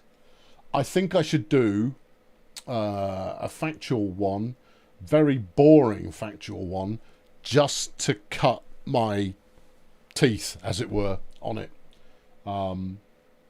Yeah, initially. I think I should do a book about community management. It's actually really interesting, but, you know, it's dry. Well, not the way I tell it. Right, a cedar. You do grass, don't you? Don't you? That looks like grass, if you ask me. They still haven't learned how to put a tooltip over those? No. You're just expected to know what these random herbaceous items are. Yep, just intuit it. Fine. That looks like grass. Yeah, okay. And what does that look like? Cucumber. Okay. 2 of them. See? They're holding a pair of cucumber. Hand back the leased plough. I did only lease it, didn't I? Good shout. Am I going to need it again? Not in this run? No. Okay, vehicles. Yeah. You started writing a children's book but never finished it. Did the audio book of the Voodoo Boys ever happen? No, it didn't. I scrapped it. The e-book is still coming, but the audio book, I scrapped it because I recorded about half a dozen pages of it a few times in a row and didn't like it. It is the weirdness between it being a picture book effectively and the commentary that I was doing just made it really difficult. Not difficult. I mean, I chunted on, and then I went, chuntering on isn't working. Why don't you script it? So I scripted it, and I went, yeah, and now it feels forced and trying to be clever. So I slung it. Yeah. You're currently in a complaints role. Would that relate to community management? Okay. One of the ways that I describe community management is it is doing customer service with an audience. So imagine the most difficult customer you've ever had on a CS call. Don't get me wrong, I've done CS as well, and CS can be unfun. But imagine someone who's particularly difficult. What's the range on this? 3 meters. Good. That'll be nice and quick. Buy it. Borrow it. We'll borrow it. Yeah. Yes. Yeah. But with community management, you've got an audience watching, and therefore, if you screw up on a customer service call, the worst that might happen is they write about it online, or worse still, they record it online and then post it. But even then, you're not dealing with your kind of core demographic. This is just seed, right? Yeah. You reckon it's the right way to go? Yeah. Big bags I like. Seeds you like. This is just for storing them, so it doesn't really make any difference. No. They do grass seed, don't they? I'm certain they do. Well, if they don't, I'll plant something else. Winner! Okay. Yeah. Okay. Yeah. Giants are doing a big console push for farming sim, and tooltips are not a big thing on consoles. So it's natural that they've been put on the back burner. Okay. I'm just saying they should have tooltips. The reason they don't have them is theirs. They don't feel it's necessary, but they haven't put tooltips in anyway in any of them. And I still couldn't tell you one from the other. You use a process of elimination to find the right flipping effigy.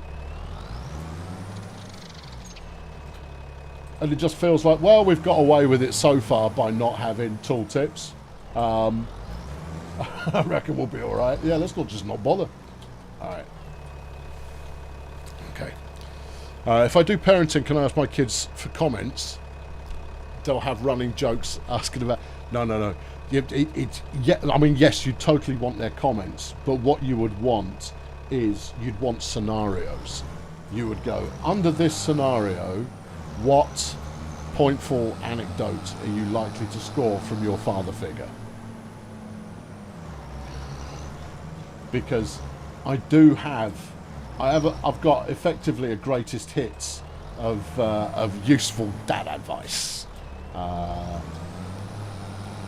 I mean, the thing that they enjoy most of all is when particularly when they're all together, is when one of them inadvertently sets me off And they go, oh God, I've triggered him. Oh no, no, someone please put him back in his box. Because I'm off for like 10 minutes on whatever topic it is they've set me going on. And it's always pointed at them. And as much as they find it, I think they find it equal parts funny, endearing, and annoying, and useful. Equal parts. Yeah. The ugly Christmas sweater tractor. No, Christmas jumpers. No.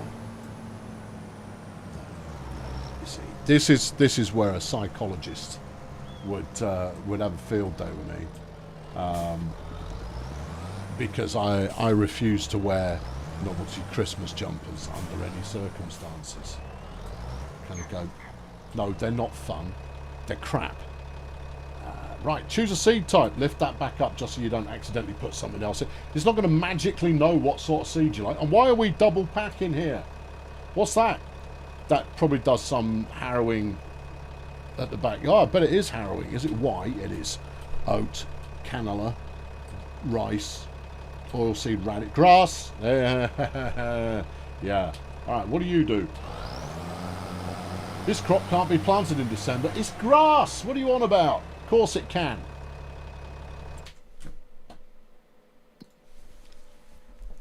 What can be planted in December?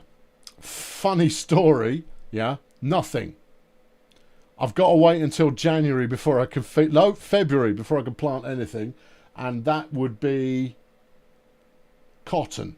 Oh dear God, we're not doing cotton.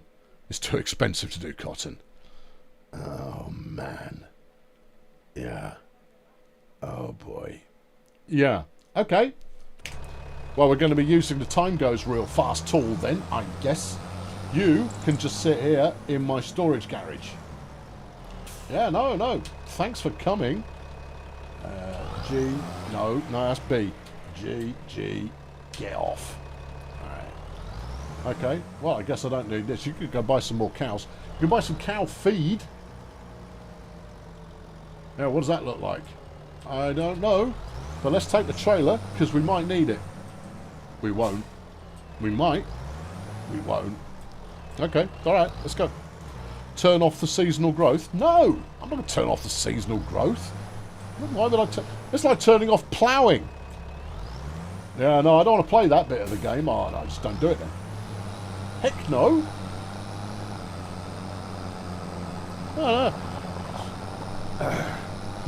No, my engine's auto turn off. That's the one thing they do. That's the one nod towards gameplay that I'll do. But the seasonal calendar's all important. Nay, essential. It's only going to take 10 minutes to rattle through 2 months when I up the tempo. Yeah. No, Christmas jumpers, much like celebrated Christmas foods, are naff and awful. If they weren't, you'd wear them all the time. And if you... Oh, flag it. I meant to hit W, and I didn't. Come here. Right. Like no turning on ploughing. No turning on ploughing? Yeah, exactly. I don't want to turn off ploughing. That's the game. Get out of it. Yeah. Where are you going? I'm going to try the store first, but I have a feeling I'll need to go to the animal feed shop. In fact, I'm not even going to go to... Well, no, I am going to try the store first. Yeah. The seasonal calendar's not an additional challenge. Seriously, look, here's from my last series. This is my last series notes. Notes from the last series about what you plant in which month, what you harvest in each month.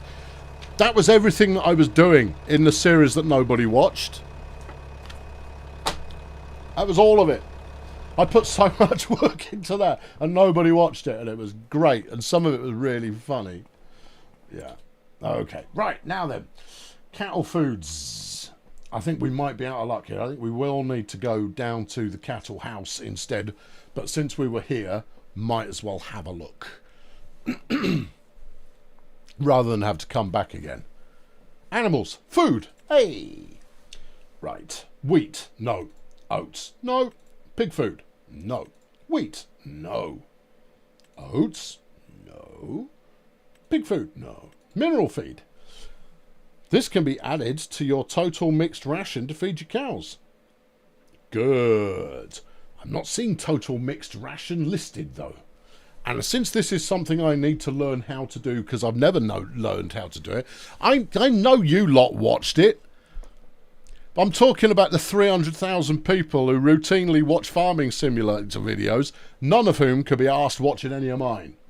Despite the fact they're like a normal farming simulator video, only fun. Right. Animals. Yes. No, this is equipment for animals. Alright, is there a total mixed ration maker? No. Okay. Give me the... Come here. Give me the details. That's cows. Yeah, well, yes, I can see that. Yeah, no. No. No. Where's Farmipedia? It used to live around here somewhere. Not anymore. No, we've got no interest in teaching you how to play anymore. You should know by now, because the only people we're selling to are the people that buy it every time. Hold on, who's here? No, not that button. Don't belligerently scroll and click. Alright. Animals. Right. Cows. Yes. Is that it? Is that the sum?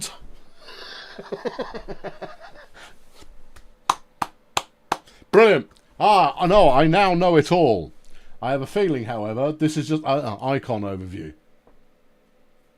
And you think putting it hidden 3 menus away gets you off the hook for having to put in flipping tooltips, you lazy git. Caravan plan, no. Crops, no. Imperium, no. Cows. Oh, seriously. Yeah. Alright. Food, there is grass, hay, and TMR. Right. Okay. In Farming Simulator, there are cows that produce milk and cows that don't. Breed different cows to provide a different amount of milk and also achieve a different selling price. Brown Swiss, Angus and Limousines are only down here. Total mixed ration is the best food for cows and will maximise their milk production. Find more information about this type of feeding in the respective section on how to produce total mixed ration. Would it kill you to have a hot link here? Would it? Would it? Clearly it would. Oh, for pity. This is just a web page. Total mixed ration. Okay, get the ingredients. Straw, hay, silage, mineral feed. You can harvest hay and turn it into straw, or you can harvest thing and turn it into whatnot. If your farm has fields of blah, blah, blah, blah. It's easier to blah, na, na, na, na, na. Do you have a barn with a feeding robot? I don't know. Then you only need to deliver the ingredients to the barn, straw, hay, silage, and mineral feed. The robot will automatically mix the feed and feed the animals. Do you have a mixer wagon instead of a rowboat? Yeah, I probably do. Then you have to prepare the feed in the forage mixer and deliver it to the barn. In the forage mixer, you have to add straw, hay, silage, and mineral feed in the right ratio. Oh, for God's sake. All right. Yeah, all right. That sounds like a fun mini-game. Give me this. All right. Okay. Will you sell me hay, straw, and silage, please? Yeah. Which it doesn't class as food, despite the fact I'm about to turn it into food. And also I need a forage mixer. Yeah, we'll use the little one for now. Do you want to check and see if you've got a robot?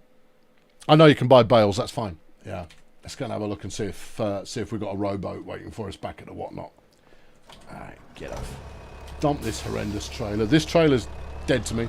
Let's go and see what we've got. Okay. Since I love ploughing so much, why do you constantly forget to turn the plough at the end of each row? Because I like ploughing. Yeah. And who said I forgot? I just don't do it. Yeah. You seem to be conflating doing the thing with doing the thing the way you're supposed to do it. Once again, I refer you to the front page of my channel. Read the big bit at the top. Yeah. Yeah. Where are you going? Great. I was going to see if I've got a rowboat that makes things. There's cows that produce milk and cows that don't. The rowboat shed is expensive.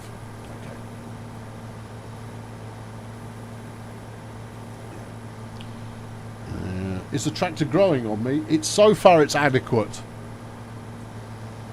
When I have to start dealing with bales that I've made myself, it will annoy me that it doesn't have forks on the front of it. So, you know, just expect that moment of sheer joy. What's happening here?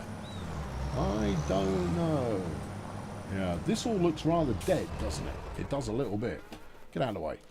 Okay, now. That's a milk churn. Arguably, where one would do something with milk. Is it E? Is it R? Is it Y? Is it V? Z? B? G?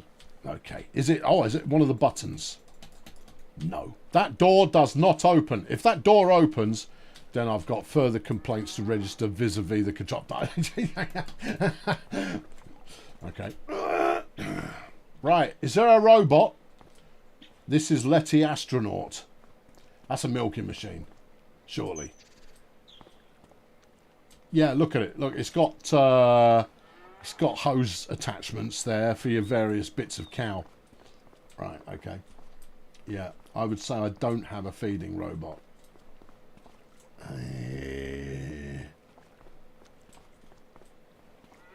It looks like I don't. It looks like I got... Yeah, I mean, look, here's a dumping ground for food. So you're probably here. You're probably there. Yeah. Health 0. Yeah, I know, but they don't die. I say that like I'm disappointed. Because I am. It should at least be an option. Are your animals allowed to starve to death? In which case, two things. Firstly, they've got so much field available to them they wouldn't starve to death anyway. In which case, their food should be higher because they've been grazing. And secondly, if you do starve your animals to death, you should incur hefty fines and your animals should starve to death.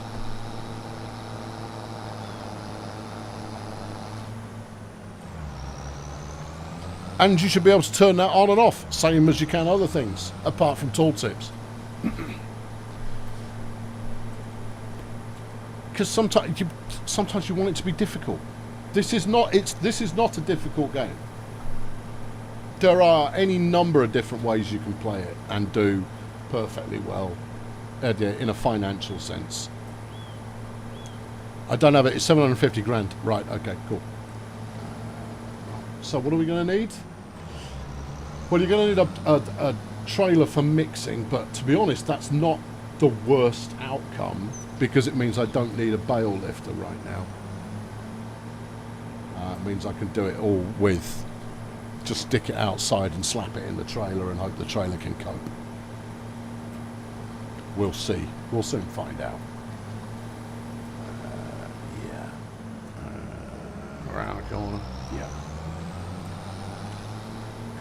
And Yahtzee. Okay. Hello, I'm back. Right, I'm going to need some TMR, please. How much? Yeah. Give me one. I might need more, but that'll do for now. Nice one. Cheers. Nice one. Right. Now, do me a right-click should be go back in this menu as well. Just saying. Shouldn't be escape. You know why? Because for the most part, I don't need that. It's foolish.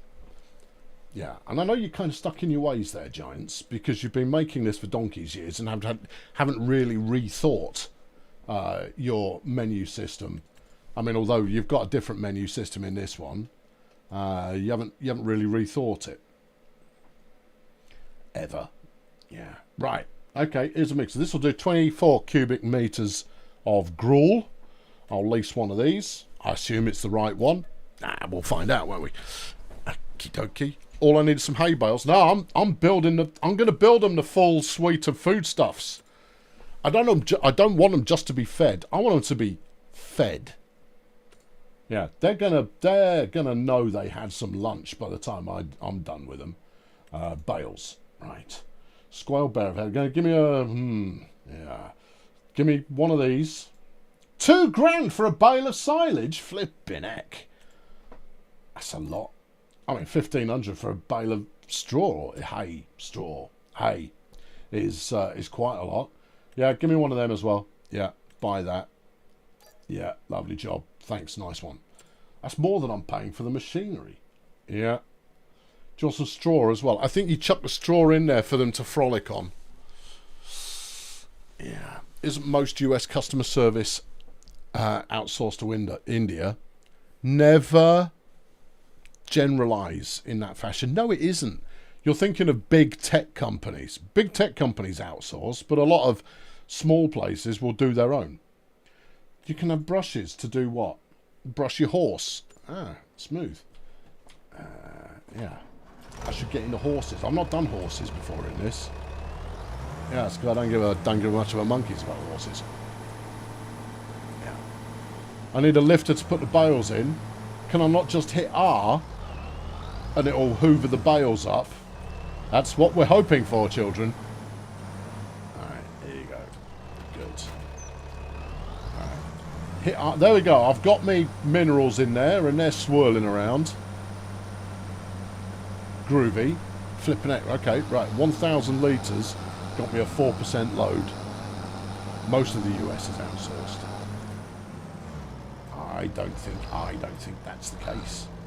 But hey, right, let's put some silo in there. Go on, you'll get it. Go on. Go on. Go on. Why is it? Do I need to unpack it? Have I accidentally bought the one that's got shrink wrap in there? Right, it's not R-ing either of these. Do I need to unfold my... No. V.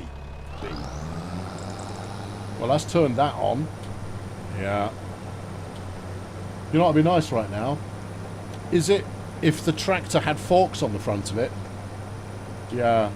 I'm going to need some kind of lifting device then. Optimistically pressing R is doing nothing. Unload here, no. Tip side, no. Yep. Okay. Alright, jump out. Alright, okay. This tractor's rubbish. Just saying. Knew I needed one that had forks on the front.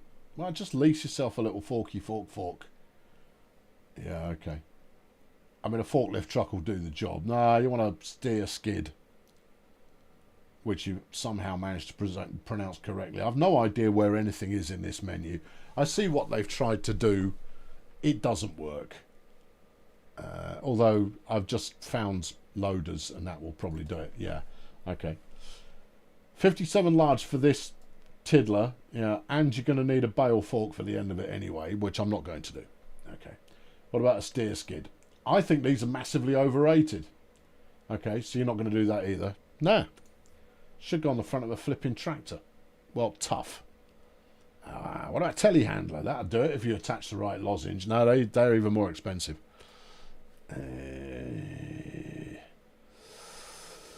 Can't use a front loader, you see. Wrong sort of tractor. Yeah, shouldn't have gone cheap. No, should have bought a good one. What about a wheel loader? They're going to be more pricey. Yeah. Okay. All right, let's get this piece of rubbish. Yeah. It's articulated. It might be fine. You don't know that it won't be fine. Battery capacity. Oh, heck. Yeah. Lease it. When it runs out of battery, I'll send it back. I go, it's broken. You've sold me something dubious here. Backup. Torque combinations. See? Give me an appropriate bale spike. I will buy that. No, you won't. I will lease that as well. Yeah. I was going to buy it because I go like, well, I'm definitely going to need a bale fork at some point in the future. And you're going to go, yeah, but it might not fit the one you end up using. So I'll look at it. It's tiny and it's afraid of you. Has it got hazard lights? No. What a cheap piece of rubbish. Still, it's just an articulated golf cart. Alright, round the corner.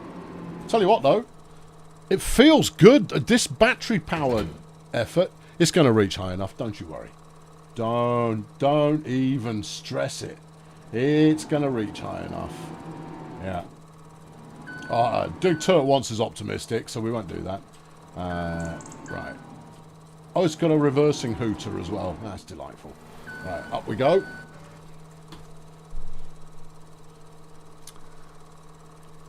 Listen, you had one job, right? Your job is to pick stuff up. And you're currently telling me you're incapable of doing that because you're too lightweight. You could see how this might vex me a little. Alright, then we're going to have to use Farming Sim's famed physics to make the bale get in the bale doodah. Okay. Alright. See, this is what you people wanted, isn't it? Isn't it? This is what you were hoping for. Alright, now then. Everything gentle, and we shouldn't tilt. Well, you will as your centre of balance shifts. Shush. There you go. I brought my centre of balance back a bit. Oh, you won't be able to reach in there. Yeah, you see, I know a telescopic... Whoop! You know what? It's not a problem. Yeah, we can break dance our way out of that and just go again. You sure?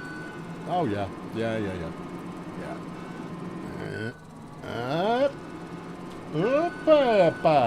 And then get your that's it. Yeah, get that down there. Okay, easy peasy. All right, this time, yeah. I really like how this thing handles. I really like how they've modelled the difference between internal combustion and electric really nicely. This is so... It's like driving a Dodge. Right. Okay. Alright. Yeah. Alright. Lift it up ever so slightly. Bring it back this way. It's okay. I'm not... I know what's going to happen if I do that. Which I just wanted to move it.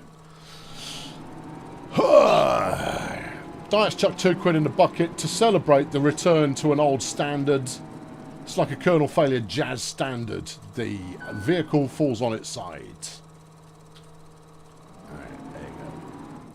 That's it. That's mostly good enough. Okay.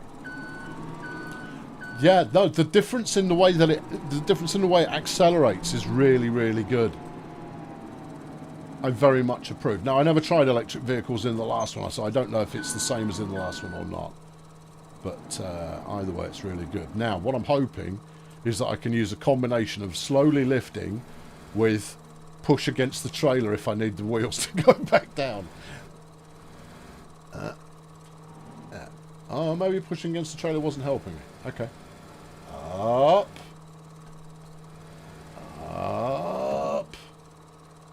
Alright, that's max angle.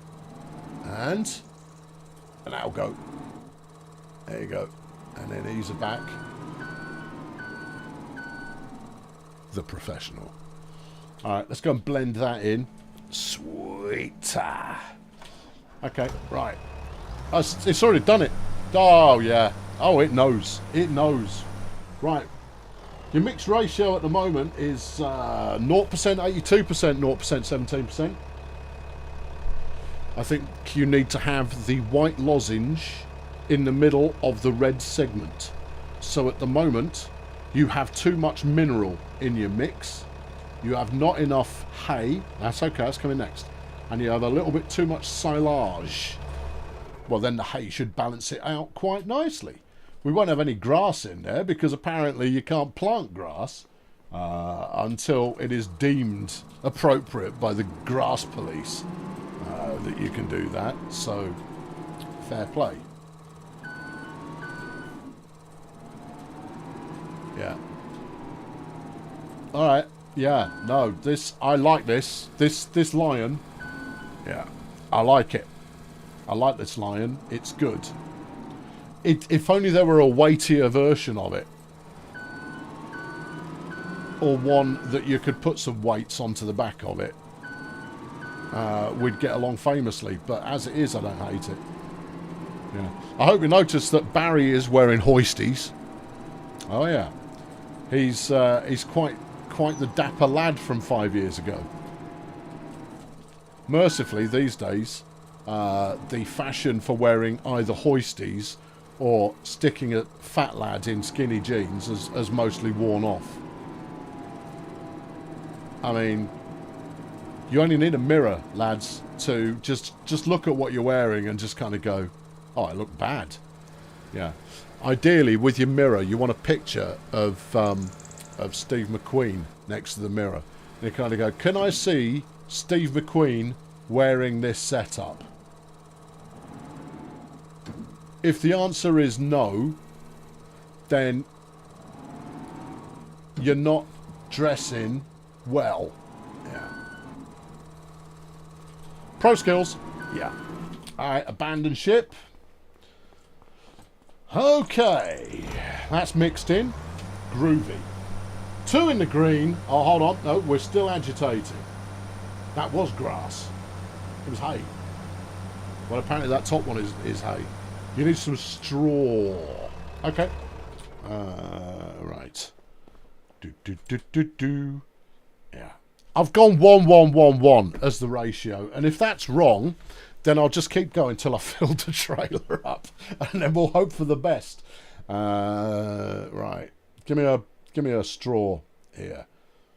And also, if it's not 1, 1, 1, 1, then they've made it impossible for you to do it without... no, they've just made it impossible for you to do it without some kind of gentle little shovel that you can just manually go, oh, just a little bit more. All right, buy it. Yeah, 1,400 quid. I hope these cows appreciate this. This is very expensive. This is why this, well, I say series, however much of this that I end up playing on in a streamed basis is going to be all about growing the crops that can give me the leftovers. So don't put the whole bale in. Sure. How do you break the bale apart without using another piece of machinery? Yeah. Okay. The whole bale's going in. Yeah. The whole bale's going in. And if it doesn't work, then I'll buy more stuff. I've got plenty of space in the trailer. Yeah. Yeah.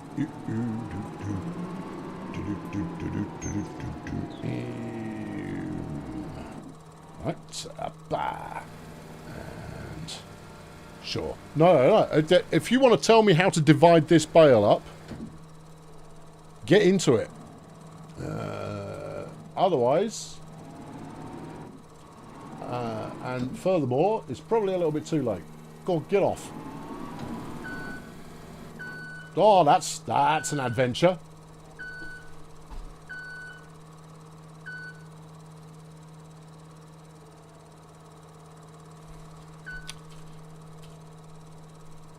Yeah. Is it working for you, Barry? Bale's off. Good times. Alright, back up. Yeah. Super job. Super job. Okay, our survey says near enough. Let's go. It's total mixed ration with extra straw.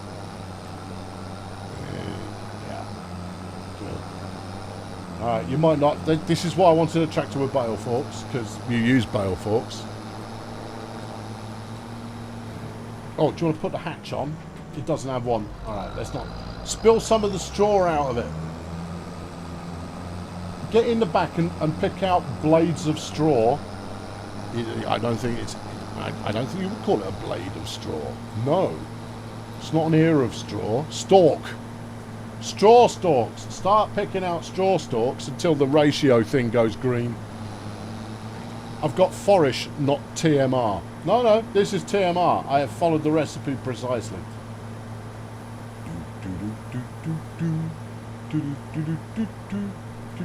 I need a hazard light. Yeah. I'm going to feed this to the cows and they're going to like it. And if it won't let me feed it to the cows, I'm going to dump it in the cow's field and they're going to go, ooh, might eat that. Yeah. Alright. Here we go.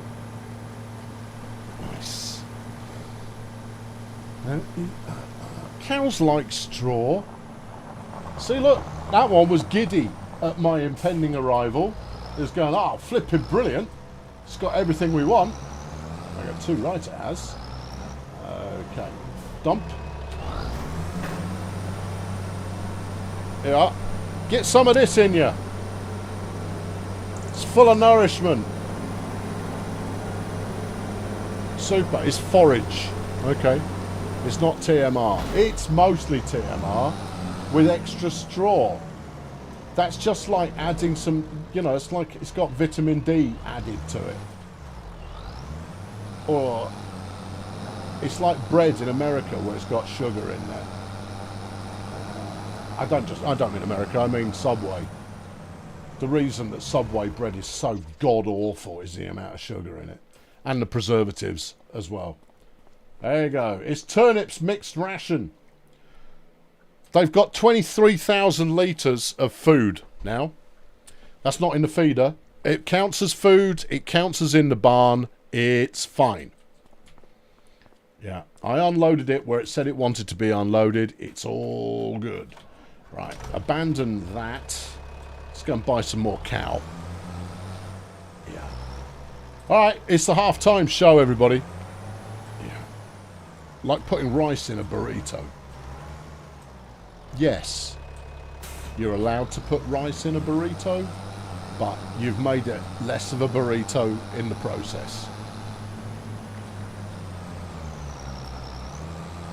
I had a banger of a burrito last time I was in Los Angeles. Absolute belter. It took me 2 meals to eat it. And this was a wrap it up and take it out burrito as well. Very, very good. Just a regular pork and beans kind of job. Very good. Yeah. Yeah. No, Mexican food, we're bad at that here. Bad. Actively bad at Mexican food. Probably the lack of Mexicans, I reckon, is probably part of that. Or Texicans. Or New Mexicans. Who else might qualify? A Californian at a push. Yeah. But yeah, no, we don't have an awful lot of Mexicans here, and therefore Mexican food here tends to be pretty bad. The flavours still work, but it's not as absolutely all banging as you get when you have it near the border, where it's prepared by actual Mexicans who know what actual Mexican food's supposed to actually taste like.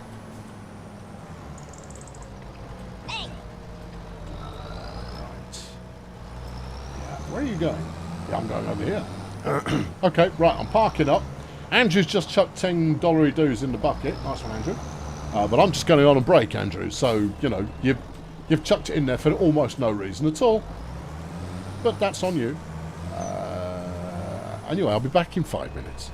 So, go get yourselves beveraged up, and I'll be back presently. I want to leave you with something pleasing to look at, and it's not this green tractor. Hang in, here we go. Enjoy a pig. Or 3. Oh, love it. Oh, that one's had enough. It might that's the wrong button. Oh yeah, you want this one. There you go. Yeah, see, if you press the right button, you get the right screen come up. Yeah.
Thank you, Tim and Tech Geek.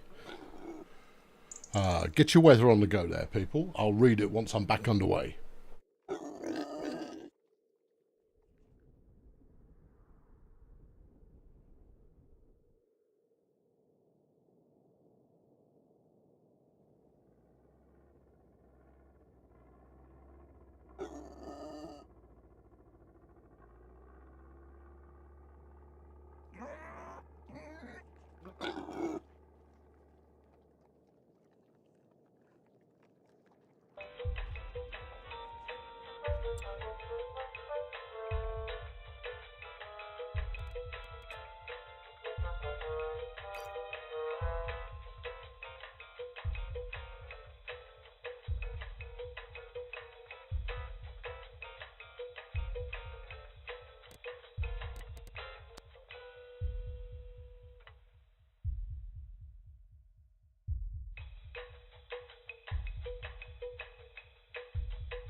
It's an even 0 degrees down by the bay in Hamilton, Ontario.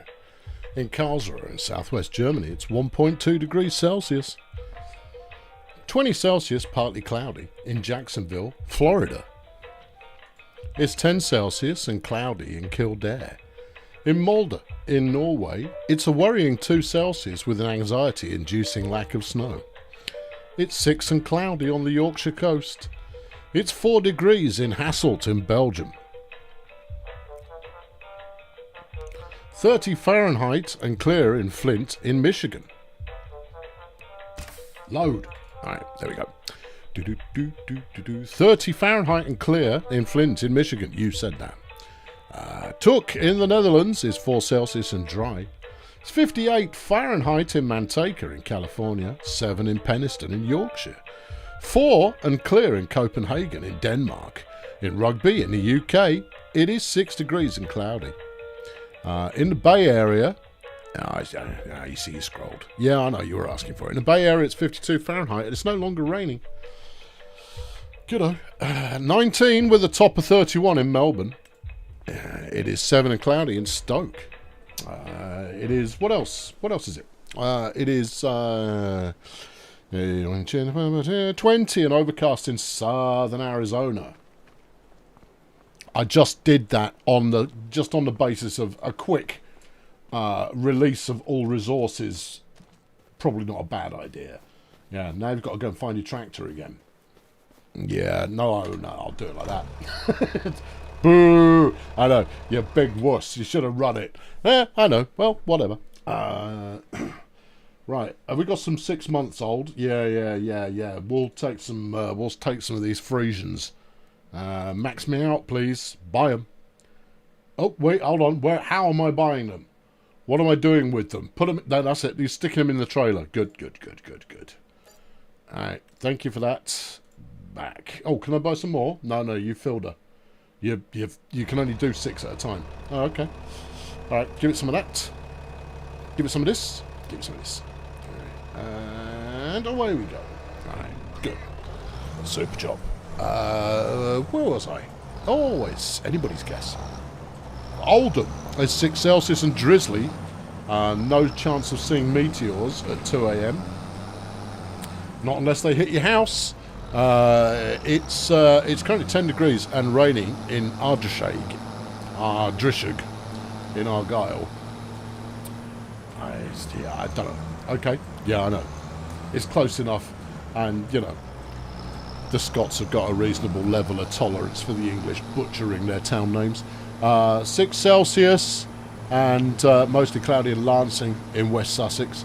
-2 in Toronto. Somerset, West South Africa, it's 17 and clear. It's a cloudy 4 in the West Netherlands, but it feels a bit colder than that. 21 and summerish in Palmerston North. It is 20 in Perth in Western Australia, and it's 6 a.m. Oh, it's going to be a warm one. It is 5 and cloudy, but it feels like 1 in Camden in northwest London. -7. But it feels like... No, you just did that. No, it doesn't feel like anything. It just is -7. But it is also partly cloudy in Ottawa. Okay, 37 Fahrenheit in Arlington, Virginia. In Malta, it is 15 degrees. Do you reckon you're there? Can you remember how to do this? That's 2 questions. Yeah, I know. Well, open the doors. And... open the doors. I did. You didn't. Otherwise they'd be open. Yeah. E-R. Sure. Cows? Yeah. Unload from? Yes. Move to husbandry. Thank you. Okay, that's another 6 in the yard. Super. It is... where are we? In Thundersley, in Essex, it is 6 degrees with light rain. It's 8 in Bristol. And then further weather awaits us. Yeah. Wait for it. Belfast, it is 7 Celsius. Light rain, moderate breeze. 48 Fahrenheit, drizzling, windy in Auburn, California. Cardiff, hold on, no, we can up the tempo now. I've got nothing else to do today unless I fancy doing more cattle shoving. Which I don't, for the moment. Cardiff is 5 and cloudy, and you're wishing for snow. Careful what you wish for. 1 and clear, but it was a snow-rain mix earlier today, wherever Wolfgang might be right now. Oslo in Norway, it's 1 Celsius, cloudless, and a bright minimum. Moon, maybe. Could be. 28 Fahrenheit with drizzle in Lake City, Minnesota. It's 6 and cloudy, but it feels like 2 in Lincolnshire. Paris is 4 degrees. Avec nuage. Super. In the West Midlands, it is 7 Celsius. First day in ages where the solar panels got down to doing some useful work. They work every day, David. They might not get maximum amount of juice, but they get a little tickle no matter what the weather. 35, unless there is no sun at all because it's dark. True. 35 later in Durban, South Africa. You're not looking forward to it, especially after 2 glorious days of 18 degrees. Well, yeah. It's 7 degrees in Lincoln, in Lincolnshire. Spookily. 7 and mostly cloudy in Selby in North Yorkshire, if I recall correctly. Santa did his rounds, pulled by a Range Rover earlier on in aid of charity. 6 Celsius, light cloud in Edinburgh, with a slight breeze. It's going to be horrible tomorrow. 1, dark, boring, Pilsen. It is 7, mainly sunny in Calgary. Keep rolling. 8, and threatening to rain in Preston. It is 3 degrees in, Ploietsy. Ploietsy. Or Ploiesti. Ploiesti. Ploiesti. That's you can say it the same way 86 times in a row. It doesn't make it any more right. 57 Fahrenheit, which is in Romania, incidentally. 57 Fahrenheit, mostly sunny in Las Vegas in Nevada. 6 in West Bromwich. It is 0 degrees Celsius, which is 32 Fahrenheit. Dismal, dreary in Omaha, Nebraska. 4 and sunny in High River, Alberta. 21 in your bedroom, but 8 outside. Hailsham, East Sussex. Hitchin, 5 Celsius and cloudy. 70 Fahrenheit in Cleburne, okay. In Cleburne, in Texas. They're not freezing, they're cold. Thank you, Vec. 6 Celsius in Den Haag in the Netherlands. It's 0 with snow in Bankster Bystrica in Slovakia. You're in Sundbyberg. Thank you, Wolfgang. Oxford is 44 Fahrenheit. Your insistence on Fahrenheit perplexes and baffles me. Have we got any more for any more? You're all starting to converse. Slows things down. Birmingham is 6, mostly cloudy, but flipping freezing. Bought me dad for Christmas.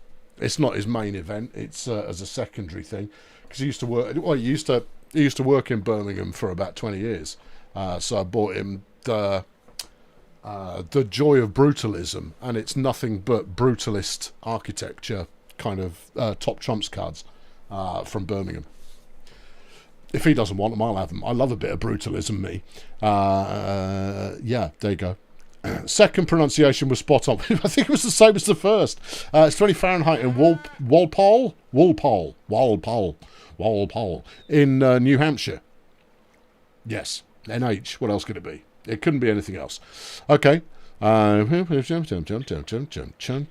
6, half cloudy in Cromany in the Netherlands. It's 48 Fahrenheit with driving rain in Seattle. It is 25 Celsius in Lurg, Australia, and it's only 9:20 in the morning. Laval in the province of Quebec in Canada, it is -7. Quebec, I should say, probably. 9 Celsius and cloudy in mid-Cornwall. 28 Fahrenheit in Franklin, Massachusetts. It is 3 Celsius in Timișoara in Romania.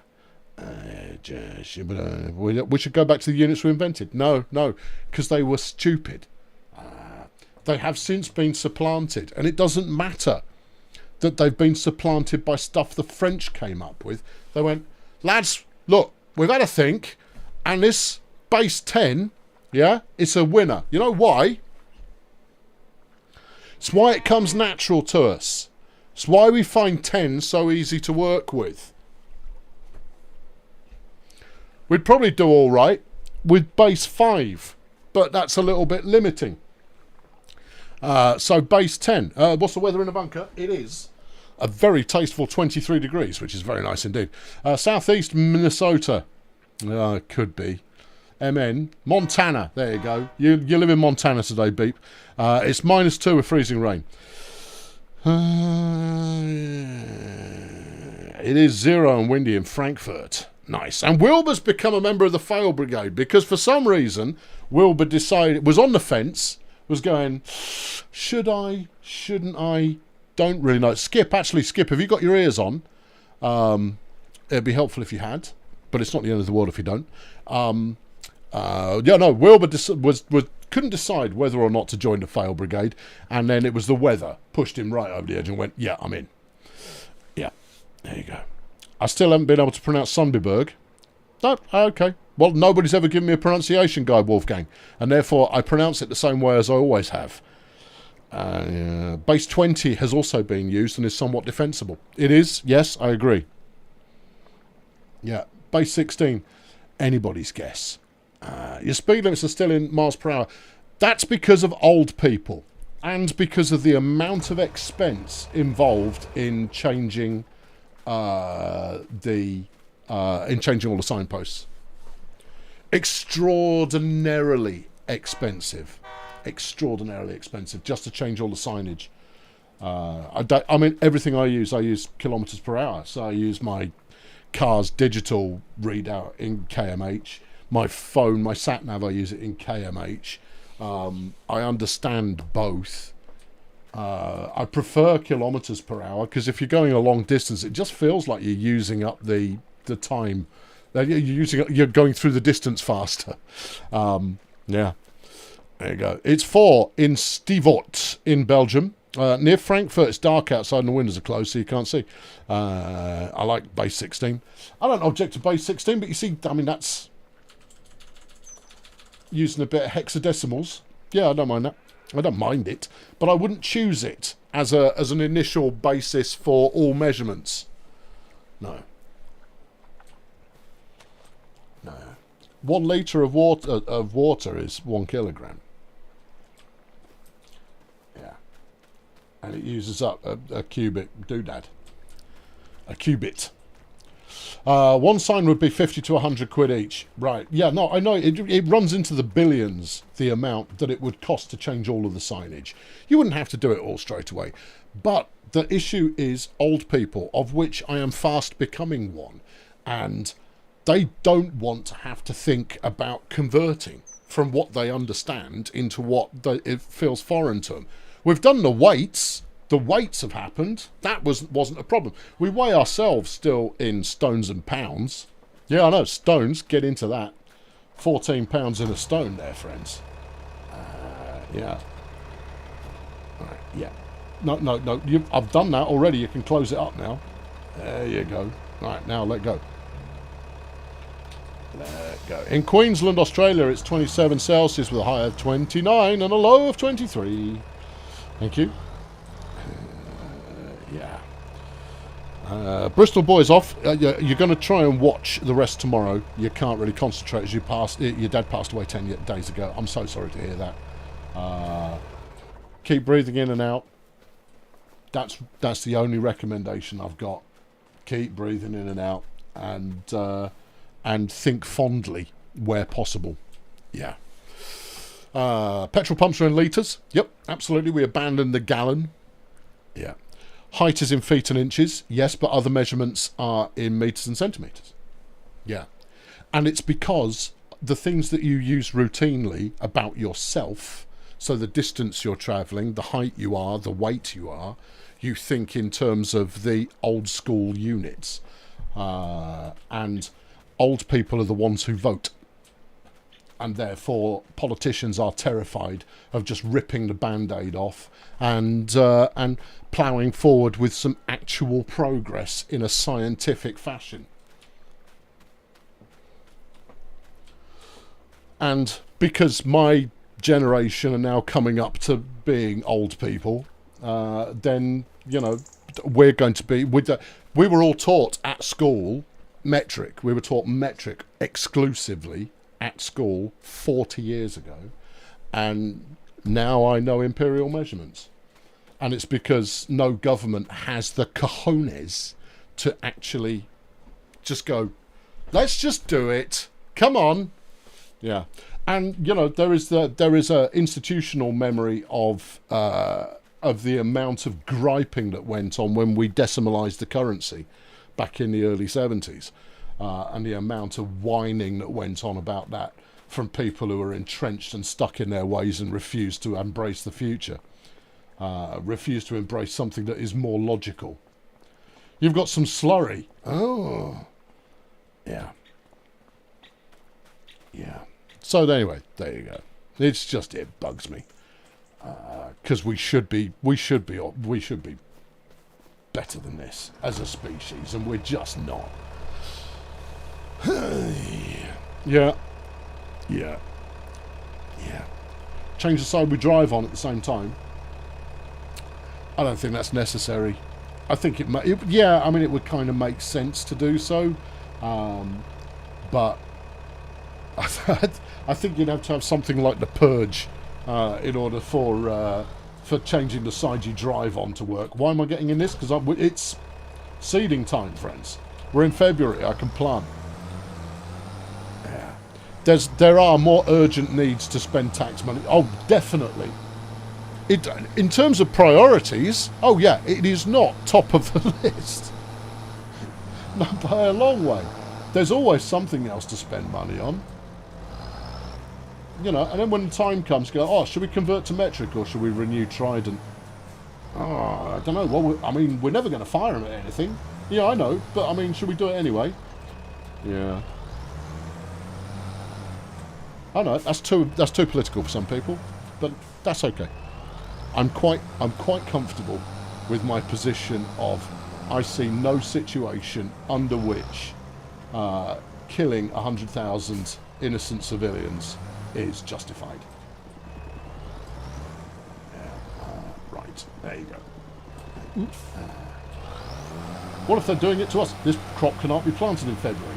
Oh, no, it's in March, isn't it? All right, jump out the tractor. We've got another month to go. I'm not going to plant... No, I'm not going to plant cotton. Get knotted. And then it's not because I didn't enjoy cotton, but cotton only really started paying for itself after I was converting it into T-shirts. Beep stuck in a message. Beep's been a member for 18 long months on YouTube.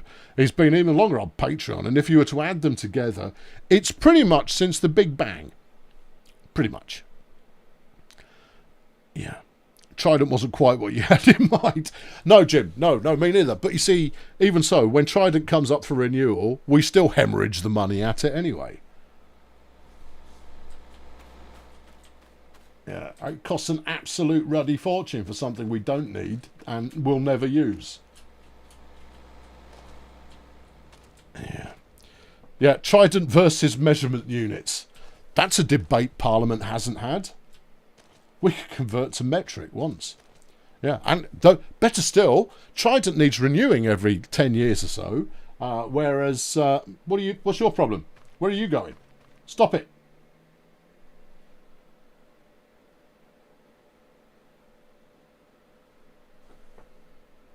This tractor's possessed.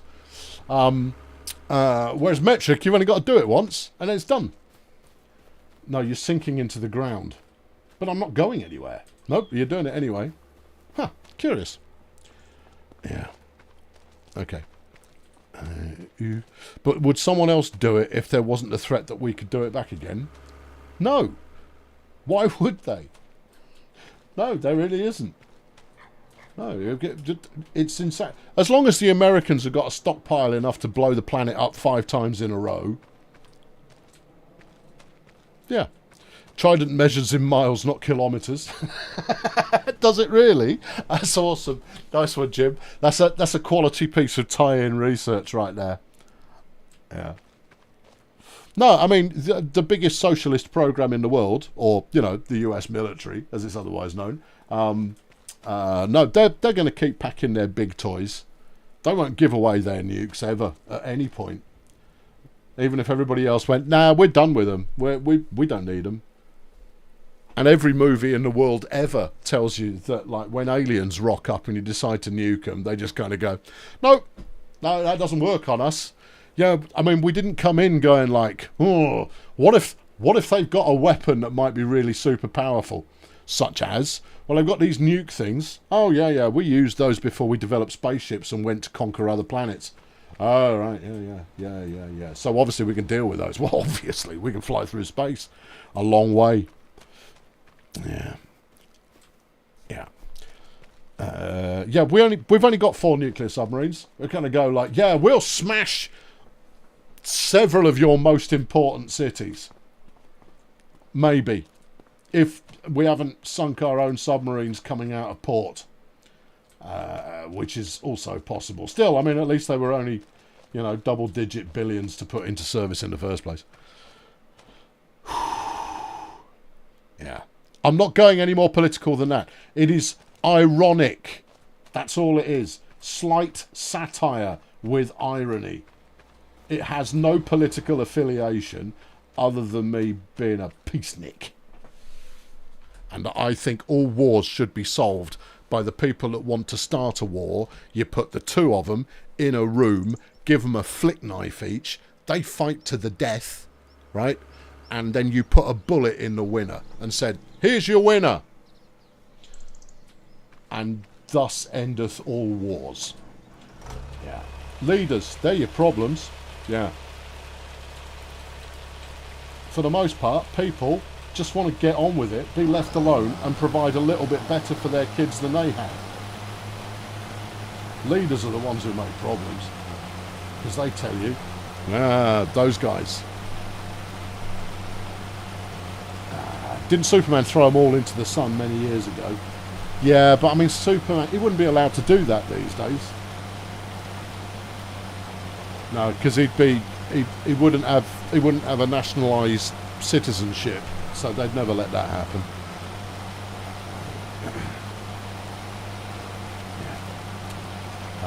Uncle's Levo has popped in, leaving a like, going to bed. I'll try and kill all the ads before you wake up and watch the video on demand. It takes about 24 hours before I can turn them off, unfortunately, but after that I will turn them off. Desha is driving from Germany, which part of Germany, to Paris tomorrow and to Lyon on Monday.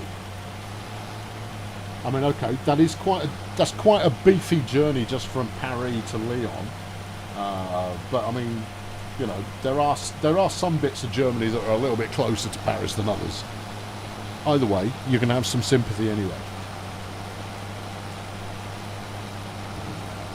Not just politicians, faction leaders, anybody who manages through rhetoric, getting people to follow them. Oh, everything that might be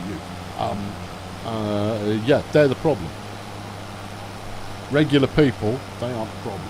It's the people that stir it up in the first place. They're the problem. Hokey Redneck has chucked a ton in the bucket because he loves the politics. Woohoo! Yeah, can't get enough of it. So much politicking. Thank you, Hokey. I appreciate that. Merry Christmas to you and all of the chat. Well, thank you very much. Next week is the official Christmas stream. Unofficially. It's the unofficial, official Festivmas. Festive fun for all the family with prizes. This time, though, I'm going to put a hard cap on the number of prizes. Because last time I ended up sending 100 prizes. Many of which didn't turn up because the new Brexit postage had just kicked in, which meant that, the Dutch were fine. They were chill. All of the Dutch stuff I sent went through, no problem. France, no problem.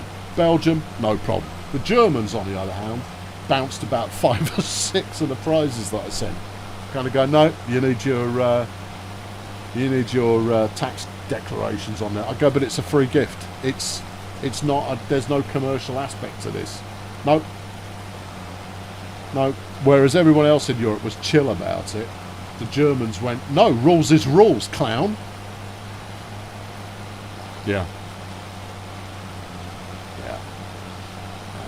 Jim wasn't going to suggest we all wear Christmas jumpers. You can wear a Christmas jumper if you want to, Jim. I'm not going to stop you, and I doubt I could if I wanted to.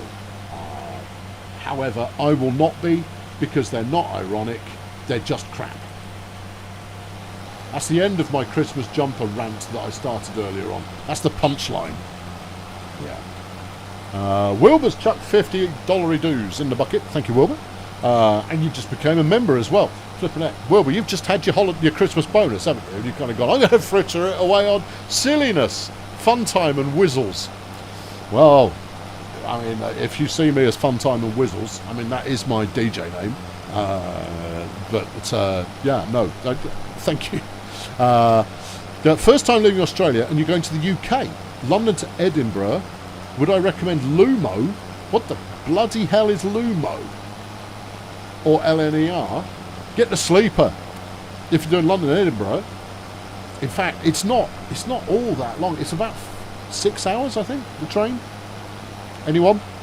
I haven't been there recently, but I think it's about 6 hours on the train. So you could get the sleeper out of London. That's quite a nice way to spend a night. In a old worldy kind of a fashion. Get the sleeper out of London. It's not cheap, but no rail travel in the UK is cheap.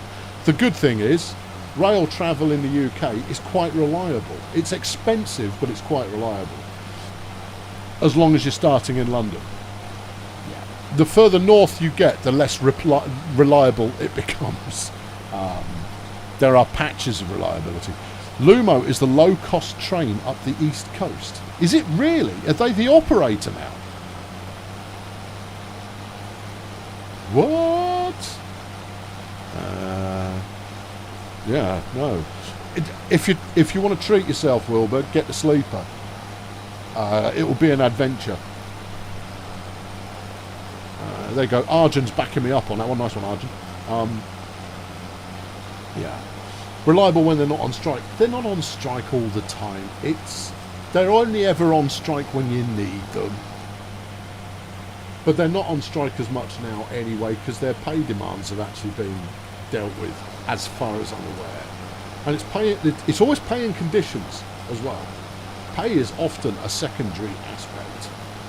The last big round of strikes was because they were trying to take conductors off the trains, or whatever they call them these days.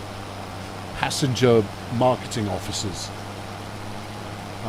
which would have a safety impact, but you know, they're fighting for jobs versus profit.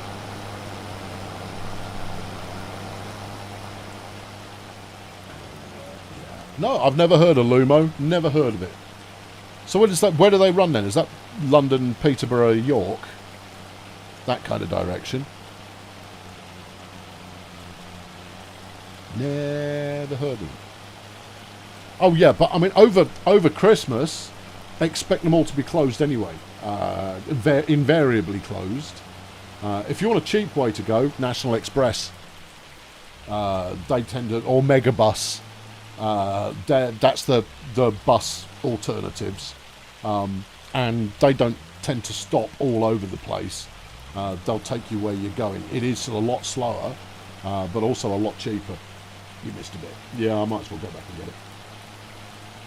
Yeah. Then the money and conditions about inspectors was forgotten about, and it turns into being about the money. Yeah, I know. They'll take the money if they can't get everything they want. They'll take the cash. Lumo is an open access operator, meaning it doesn't run the franchise and it competes with LNER. Interesting. How does that work in terms of stations then?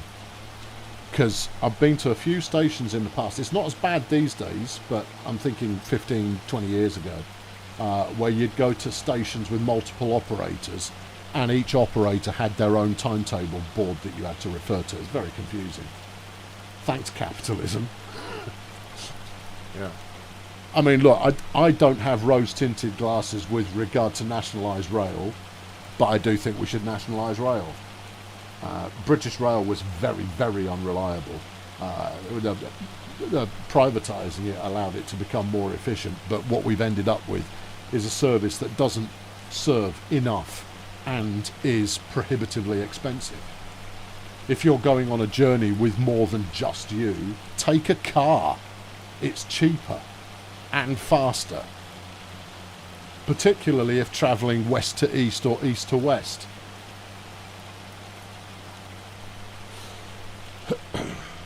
Yeah. because the good thing about taking a car, other than it being cheaper and faster, is you'll get a seat. Because it's not under-serviced.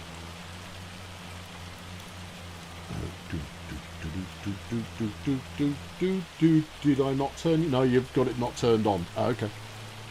Back it up. I've had it turned on for the rest though, right? Yeah, it wouldn't be furrowing correctly if you hadn't. But I've used barely any seed then. That's good.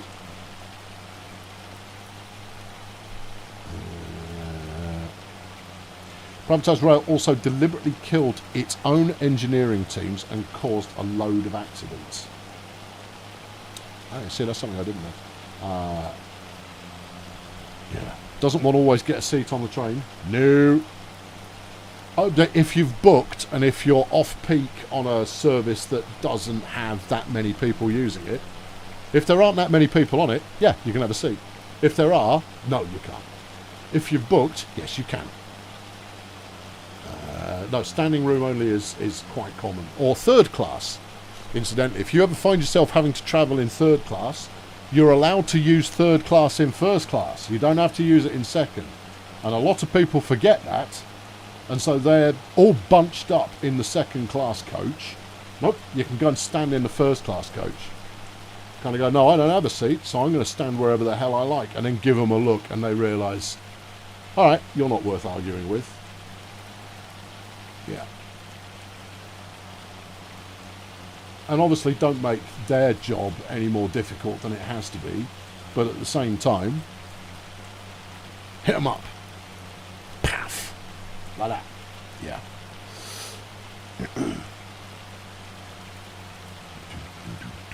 Cross-country. Oh, cross-country are the worst. I have never been on a cross-country service that wasn't rammed. Absolutely rammed. And it's because all the east-west service lines, there are none. There are very few. Cross-country might be one of the few. But it's woeful. The amount of demand versus supply is appalling. It'll be cheaper and easier to drive, but you like trains. No. London to Edinburgh is one where it's worth going on the train. It is very expensive, and as other people have pointed out, it is also cheaper to fly in from into like a local airport or a provincial airport than it is to take the train. It is actually cheaper to get a flight out of a provincial airport to a nearby European capital and then fly back in than it is to take the train.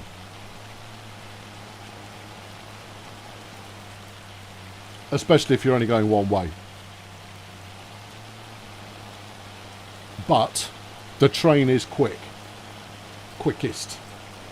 It's quicker than driving as well, the train. Yeah. Tried getting a train from Liverpool to York. Ooh, don't you have to use the Pennine Express to go halfway and then change it like Sheffield or something like that? Because the Pennine Express is rancid. Yeah, that really needs to be upgraded. It just doesn't have the capacity. It's not so bad if you're going through the Midlands. So if you're heading from Manchester, Liverpool down towards Birmingham, Rugby, that kind of jaunt, heading down then Northampton and London, because you're on that high-speed bit of route that the Pendolinos up to Liverpool were running on. I used to use that all the time, and they were wonderful. Oh yeah.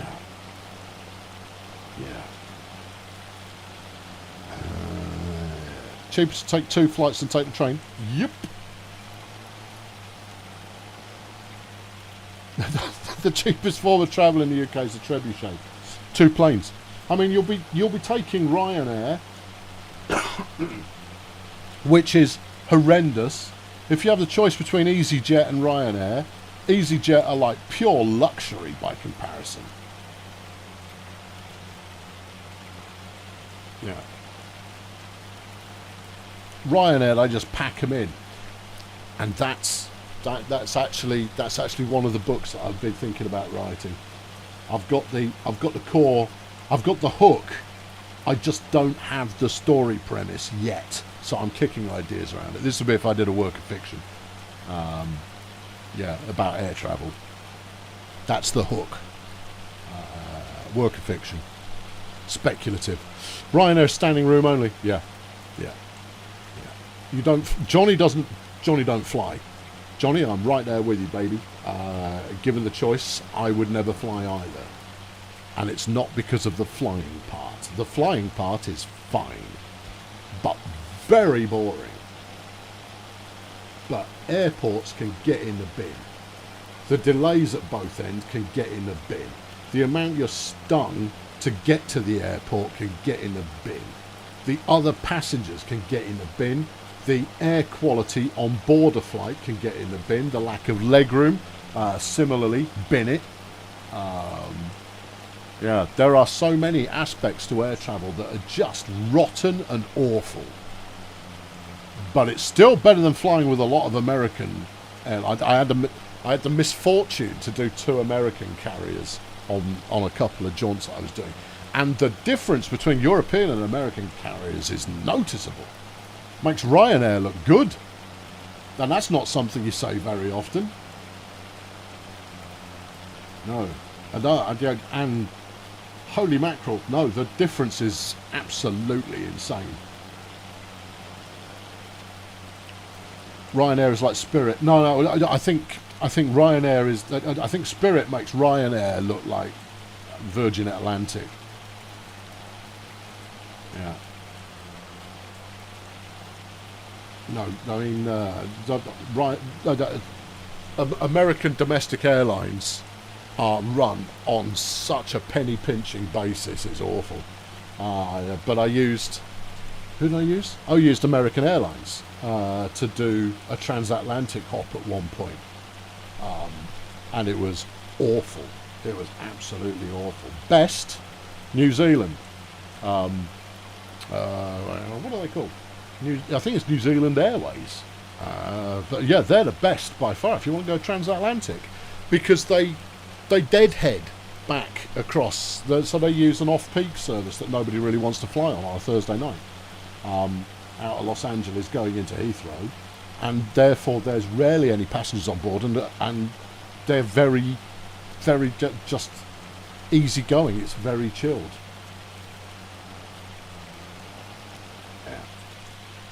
You were stuck in Munich a couple of weeks ago due to a stupid plane from Italy. You were late about an hour. You rented a car and drove back 5 hours, which is still better than waiting until 8 o'clock the following morning. Yeah. Oof. Yeah. Do they refund you at least? Because if a connection misses, I mean, that's assuming you'd bought the connecting flight through the same bundled deal. Virgin are pretty good for transatlantic. Yeah, they are. They are pretty good. Yeah. Fortress Simmons chucked $20 in the bucket.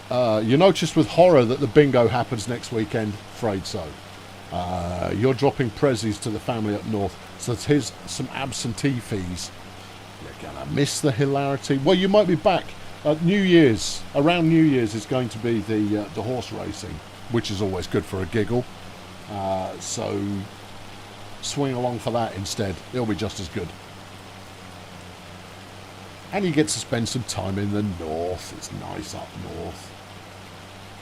Yeah. Air New Zealand stopped Heathrow flights years ago, both LA and Hong Kong routes. Oh, well, it shows the last time I did it then. And actually, yeah, it probably was about 10 years ago. Yeah. I'm really not using up very much seed on this field. Yeah, but it's just grass. It's supposed to be cheap. Oh, okay. Alright, fine. This seeder hasn't got a very wide track, has it? No. It feels like we're going even slower than when we were ploughing, but I know we're not.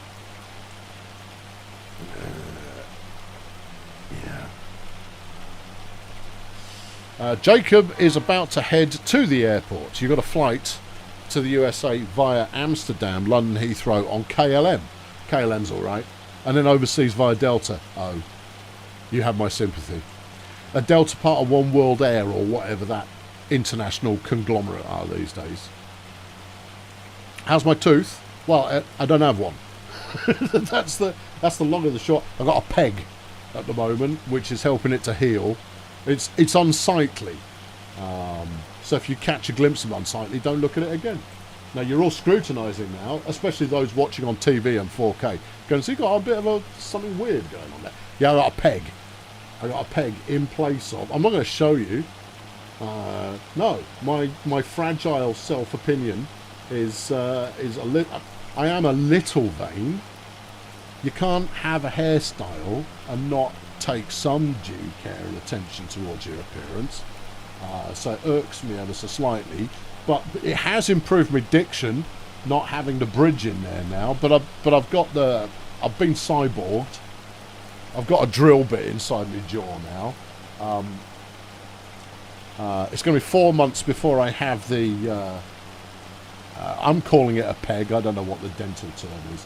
It's a cap for the implant screw that's in my skull.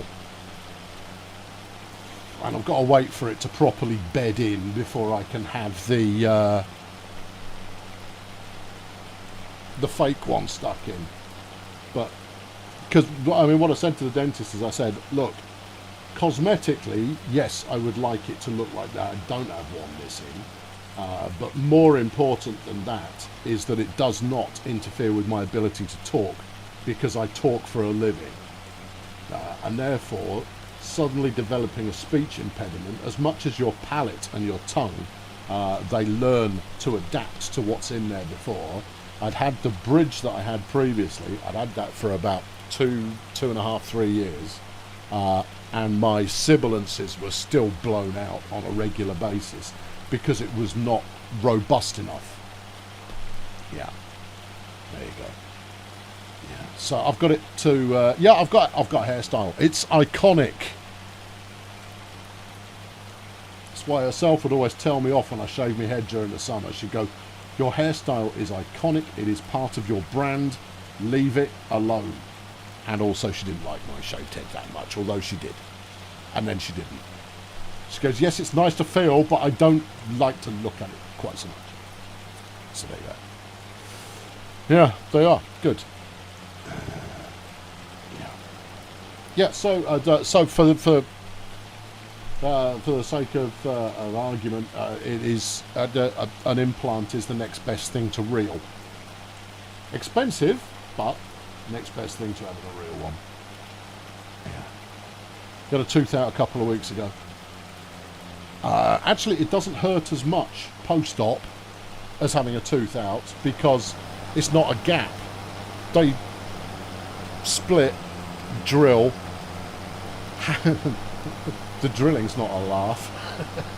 It's not. I mean, the lidocaine will deal with a lot of it, but it can't deal with all of it because it's going inside your skull, or inside the skull bone at least.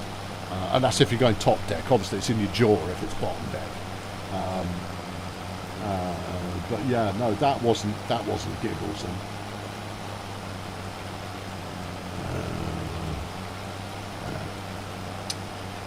yeah. Iconic. Here it's a status symbol of lonely cat ladies. That's cool. I got no problem with lonely cat ladies. No. Do they have this hairstyle? Is this a hairstyle that? Surely not.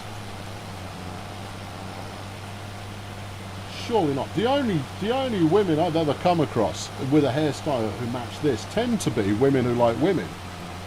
And I've always hit it off with women who like women, and potentially that's because we have the same taste in hairstyle. I generalise massively there, but no, the only women I've ever come across with this hairstyle tend to be lesbians. I just kind of go, I've got a lesbian hairstyle. I can handle that. I might have had it first. I've been sporting this since I was 20, so there you go. Next step up is veneers. No. I'm not bothered about veneers, and they will mess with your diction. Oh, yeah. They will absolutely mess with it. No, I'm well up for being a cyborg. Well up for it. I'll take whatever implants are coming if they improve things. Yeah, if they make me better, then I'll take it. I'll take whatever you've got. Yeah. Or the same taste in women. They like women who are like me. Curious. Well, which is fine. I am a robust woman after all. Wolfgang, chuck 50 crowns in the bucket. You through business class. New York to Stockholm this summer with SAS, like SAS. Yeah, like a Radisson as well, because obviously it's SAS Radisson. You've flown business class, best flight you've ever done? Yeah, business is pretty good. Business is pretty good. I flew business Paris to Hong Kong, and it was great. I still hated the flight, but I couldn't complain about the quality of what was on offer. Yeah.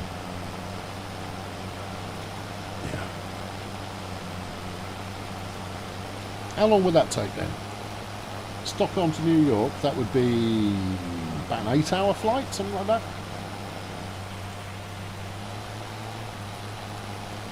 Yes. Do I drive a Subaru Outback? No. I've got nothing against Subaru other than they're ugly. I don't think there's a pretty Subaru. What I would like is that Subaru and Suzuki were to merge. You could have Subaru's engineering and Suzuki's styling. Suzuki know a thing or two about car styling. I swear, they've got a designer in there who knows what they're doing. But every single choice of vehicle they offer is gutless. Yeah. Motorbikes, probably different. But I'm not a biker, so I wouldn't know. Business is the only way only way to travel via pond or Pacific, because the flatbeds are good. Yeah. Make a Suzuki. Yeah, or a Suzaru. Yeah. A Suzukaru. Yes. A Subzuka. Regardless, I mean, I'm just suggesting that it would be a merger that would actually pay off quite well, unless of course they kept the engineering team from Suzuki and the styling team from Subaru, in which case that's not going to go well for them.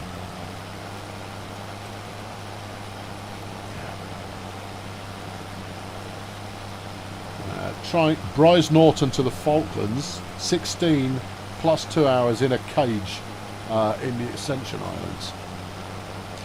Yeah, no, I have a feeling that's quite a specialised travel destination. I don't think you can get it from Stansted, so it's unlikely that that's gonna that's gonna be one that I'll take anytime soon. That's your lot for the night. Thank you, Arjun. Yep, see you for the bingo next week. It'll probably be a shorter stream as well, so you'll be able to stick around for all of it. Did I decide on a new car yet? No. I'm very happy with the one I've got, but I do need to change it. The one I've got it's a gas-guzzling, overblown monstrosity. But every time I find myself browsing, I kind of go, but I quite like my gas-guzzling, overblown monstrosity. But what I need is something nippy that doesn't guzzle quite so much gas. And this, as much as I am, you know, a tofu-eating, sandal-munching, hippie, peacenik commie, it's got nothing to do with saving the planet. It's got everything to do with flipping it, that's expensive. And that's how market forces will save the world. And also battery cars aren't there yet. But I mean, new cars in this country are so expensive. They are so overpriced. I am surprised anybody buys them.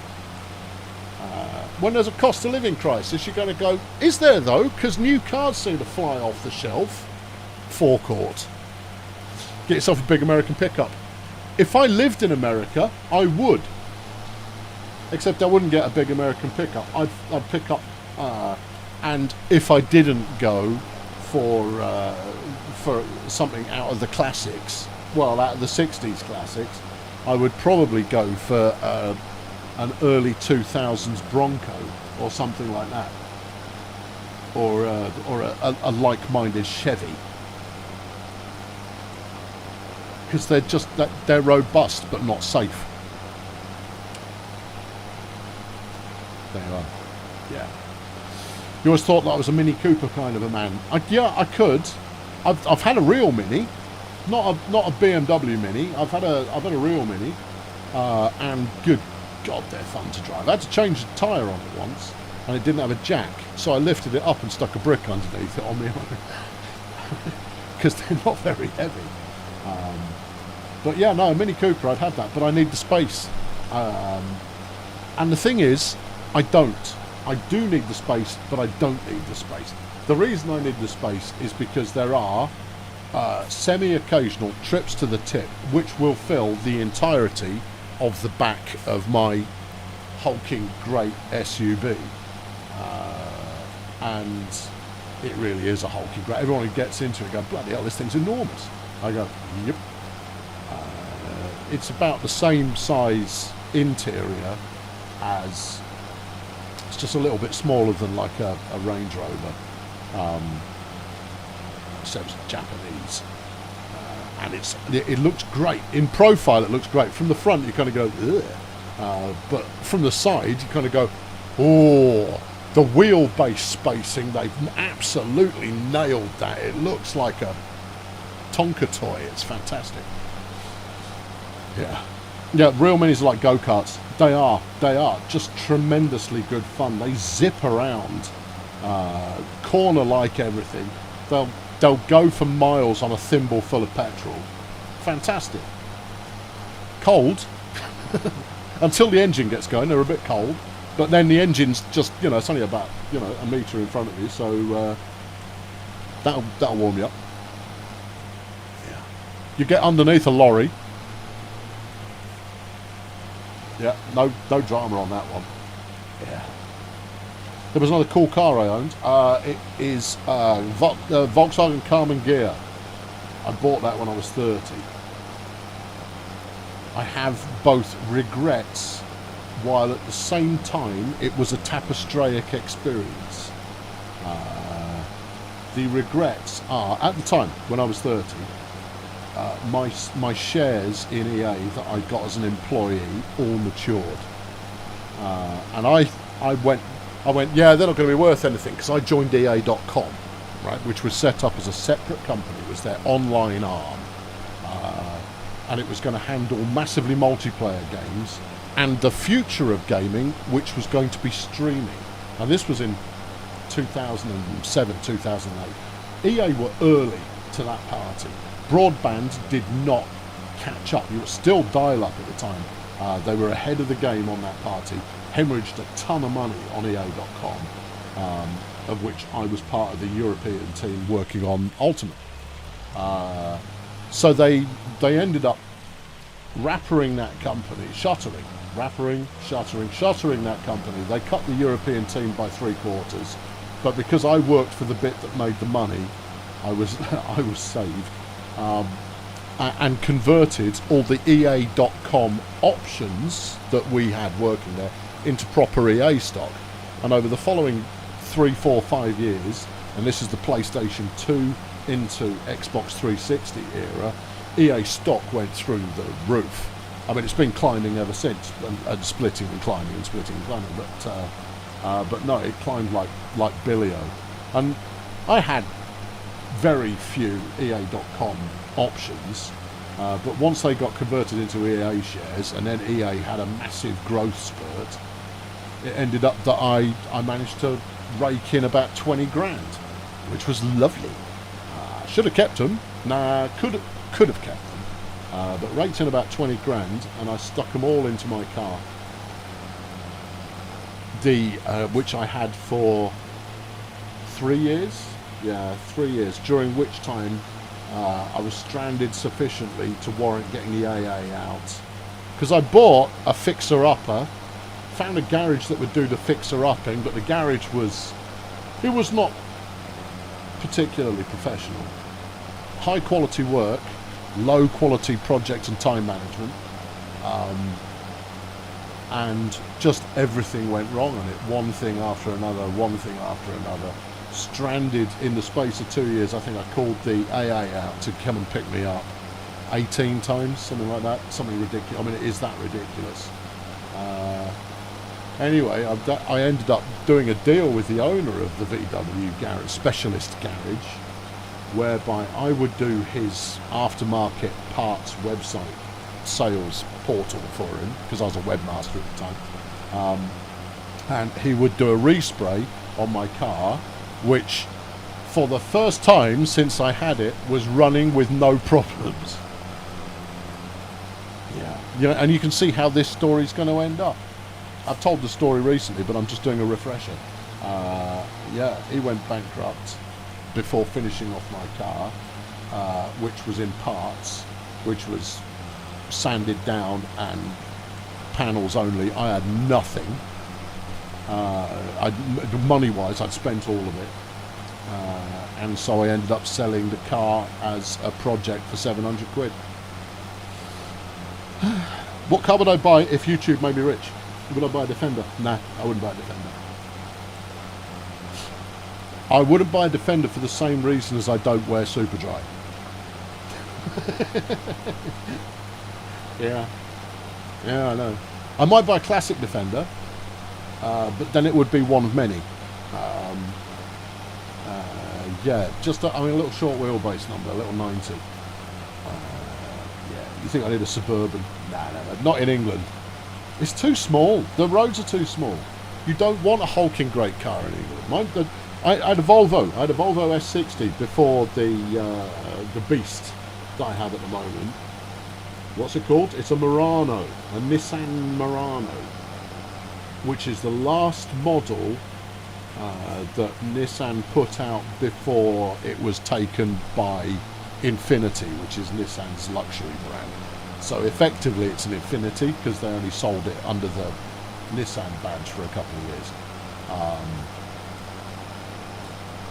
Yeah, and it's easier to park, easier to get around than the Volvo S60 I had before, which was great car to drive, just fabulous car to drive. Drank petrol like there was no tomorrow. Had the turning circle of an aircraft carrier, and the leg room in the back seat was horrendous. I got it for peanuts. I mean, because that's my car buying policy. My car buying policy is buy something that was a luxury car 10 years ago, because you'll get change out of $5,000 for a car that at the time cost 30 plus. Yeah. So yeah, you end up driving 10-year-old tech that's quite ostentatious. But no, I wouldn't have another Volvo unless I drove it first and it had solved all those problems. In the US, it still badges a Nissan. Understandable. Yeah, I'd get a Ford F-150 if I was stateside, potentially. I'm more of a Chevy than I am a Ford in terms of brand loyalty, but I'm more GM. But even then, no, I'd go for whatever was the most fun. How about an Audi Q? No, can't have an Audi. You obviously weren't here the last time we talked cars. Can't have an Audi. No. Yeah. Easier to fill a garage than make a decision on one. Very wise. Yeah. I'd have another Volvo, but I would have to make sure that the shortcomings of the last one. I'd have to make sure that they've been remedied. Yeah. I've been considering like a Volvo estate, but I want to find like a 10-year-old V90. They don't come up for sale because they last forever. Keep driving a Murano for the next little while. Cars are too overpriced at the moment. I completely agree, because look, if I cash my Murano in, I'd probably get, we buy any car trade-in would be about $2,500, something like that. And you can walk straight onto any second-hand car forecourt and say, we buy any car, will give me $2,500 for this. If you offer me $2,750, then we're in business. Because their markup is more than that anyway. And then you kind of go, yeah, but then you're getting an unknown. You're getting an unknown. Yeah. Fred's chucked £2 in the bucket. Thanks, Fred. You still love watching me farm sim-ish. I'm doing the farm simming. It's just I've got quite a few mental cycles available at the same time, so we end up talking about all kinds of rubbish. And hopefully some of it is at least, if not interesting, then suitably unobtrusive that you can doze off in your favourite chair and or sofa. Volvo V90 are a nice bus company. You know, had one of those. Yeah. Volvo's got one problem, that their interior is stuck in the 90s. Yeah, they're not ostentatious when it comes to the interior.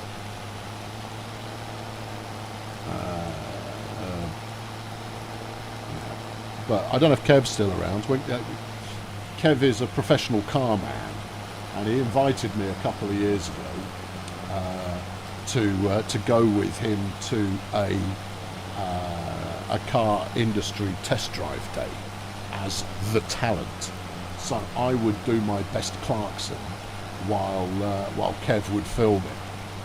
Now, we ended up not releasing much from that. I think like 2 minutes worth overall.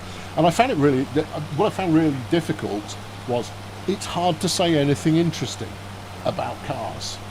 Because if you drive an oldish car, and mine's, you know, I do a 10-year-old car, any new car is going to feel like, oh yeah, this is good. Oh yeah, it's not bad. But I took a V90 out that day, round the speed bowl, and I got it. I did 110 in it, maybe even a bit more than that, and it was whisper quiet. Very, very, very smooth. Now, obviously, the bowl is designed for that. But the car that impressed me the most, actually, was the E-Honda, which they call the Honda E, but I think they missed a trick. Should have called it the E-Honda, since that's the name of a character out of Street Fighter.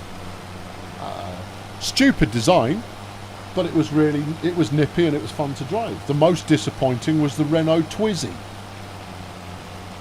If you've not seen one, the Renault Twizy is, strictly speaking, a quadricycle, but it looks funky and it looks fun and it looks daft and it looks like it's full electric. Google it. Google Renault Twizy, Twizy, I think, or Google will find it off that information. It looks like it's going to be such good fun, but it is a gutless piece of crap. Kind of go, no, I need this to be like a little rocket ship that I can just zip around in. Because you feel like a bit of a spanner driving one. But if it was hilariously good fun, then you wouldn't care. And it also feels like the world's ending once you get to about 35 miles an hour. You just kind of go, no, this won't do it. It's supposed to be like a city commuter car. You can park it in bike spots. You can park it in a regular car parking space, but perpendicular to the normal way, which means that you've got loads of parking options. So in terms of practicality, sure, hasn't got a boot, so not that practical then. Nope, you ain't taking that to home base. Well, you're not taking anything to home base for much longer. Home base is in the hands of the receivers. Yeah. Oh, and the brakes aren't very good either. Yeah, the brakes are bad, the speed is bad, and I just wasn't thrilled with it. Yeah, there you go. I'd like a wee little electric car for my next vehicle. This is where I was going with my hulking great mega beast, is I tend to hit the tip with an entire load of garden waste, because I've got a very overgrown garden, and it seems like I can never quite do enough that when I've done, I haven't got an entire bootload. And by that I mean with the seats down, multiple mega bags filled with garden waste to the tip. And I do that about once a month. And that's the reason that I need such a big car. Or that's the use I get out of having such a big car. Yeah. You know, something like that. I mean, I wouldn't have a Golf these days. Well, I would probably, but I think they've lost their cool. and you only pay the excess on picking up a Golf because they're cool. Yeah. Buy a Toyota. I've thought about it. They're just a little small on the inside. I like how the new Toyota designs though look like spaceships. I think the Toyota design department have done a phenomenal job on that. And you know, engineering wise it's going to be pretty good. Not quite as good as Honda, but you know, certainly in the same region. Right, I'm done with you.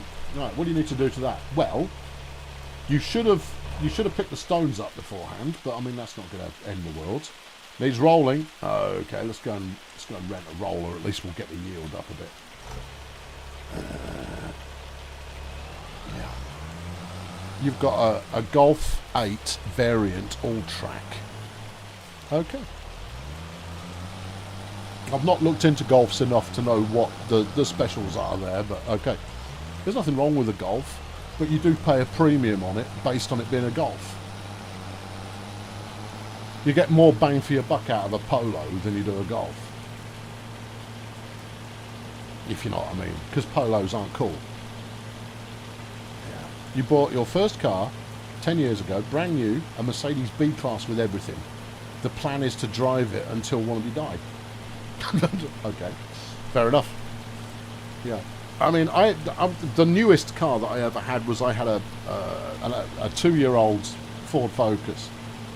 And I put 225,000 miles on that in 3 years, and killed it. I'd killed it by about 170,000, but managed to keep it going. Where are you going? Tool shop. Tool shop. Yeah. Why are most UK cars gutless? You and a buddy tried to get your rental up to 100 and it's at 2 miles. Well, firstly, there is nowhere in the UK other than racetracks you're allowed to go to 100. Secondly, rental car, you're not going to get a fast rental car. You're just not. You're not going to get a fast rental car. Even one that you think is going to be fast, you won't get one. Are there fast cars here? Oh, yeah. Oh, most definitely. But you won't, I mean, unless you really want to pay through the nose and get yourself a Beamer or a Merc or a no, those are your main two. But you won't be able to rent something like a Civic R or something that's going to be quick enough to actually, or a Jag. You don't find places that rent those. So yeah, no, because firstly you're not allowed to. There is no road you're allowed to go over 70 on, and the roads you are allowed to go over 70 on, you're not allowed to take rental cars on those. It was a Kia. Well, there's your first problem. It was a Kia. Kias are not bad, but they ain't quick. No. You see, that's the car culture here is incredibly different than it is in the US, and driving is very different here. Ignore that it's on the opposite side of the road. 2 hours of driving here is the same as doing 6 stateside in terms of the amount of drain that goes into it, and it's because of how compact it is and how busy it is throughout, but not gridlock busy. Gridlock busy you can switch off a little bit, but yeah, I mean that's taxing on you. But there, very rarely will you find the joys of the open road. The words open and road do not often sit together very well, and we have too many speed cameras. Well, yes. We have a lot of. We are a country who absolutely bloody love cameras. Us, yeah. We are the most surveilled country in the world. Number 1, woohoo! Yeah, most spied upon country in the world. Get in. But yeah, no, yeah, it's just a fact of life. Yeah, lease it. But no, if you wanted to go to a country to rip your car around, go to Germany. And then you can go on an autobahn quite tidily. Yeah. And even then there are some limits, but there are still some unrestricted areas. The M6 toll, yes. I have ripped it down the M6 toll, or about 2:30 in the morning, 3 o'clock in the morning on the M25. That's a giggle. Yeah, you've got to watch the gantry cameras, but if they're switched off, the boy racer lads like the M25 at 3 o'clock in the morning. I used to do this. I mean, this was a while ago, but they had the gantry cameras in. But I used to do the M25 at that kind of time. Have you gone the wrong way? Are you sure that stopping on the rail is a good plan? No. Yeah, you made this mistake earlier and utterly foxed yourself. It's because it's that way. Oh, no. Yeah. Okay, what are you going to do? Try and get snagged on the rail? No.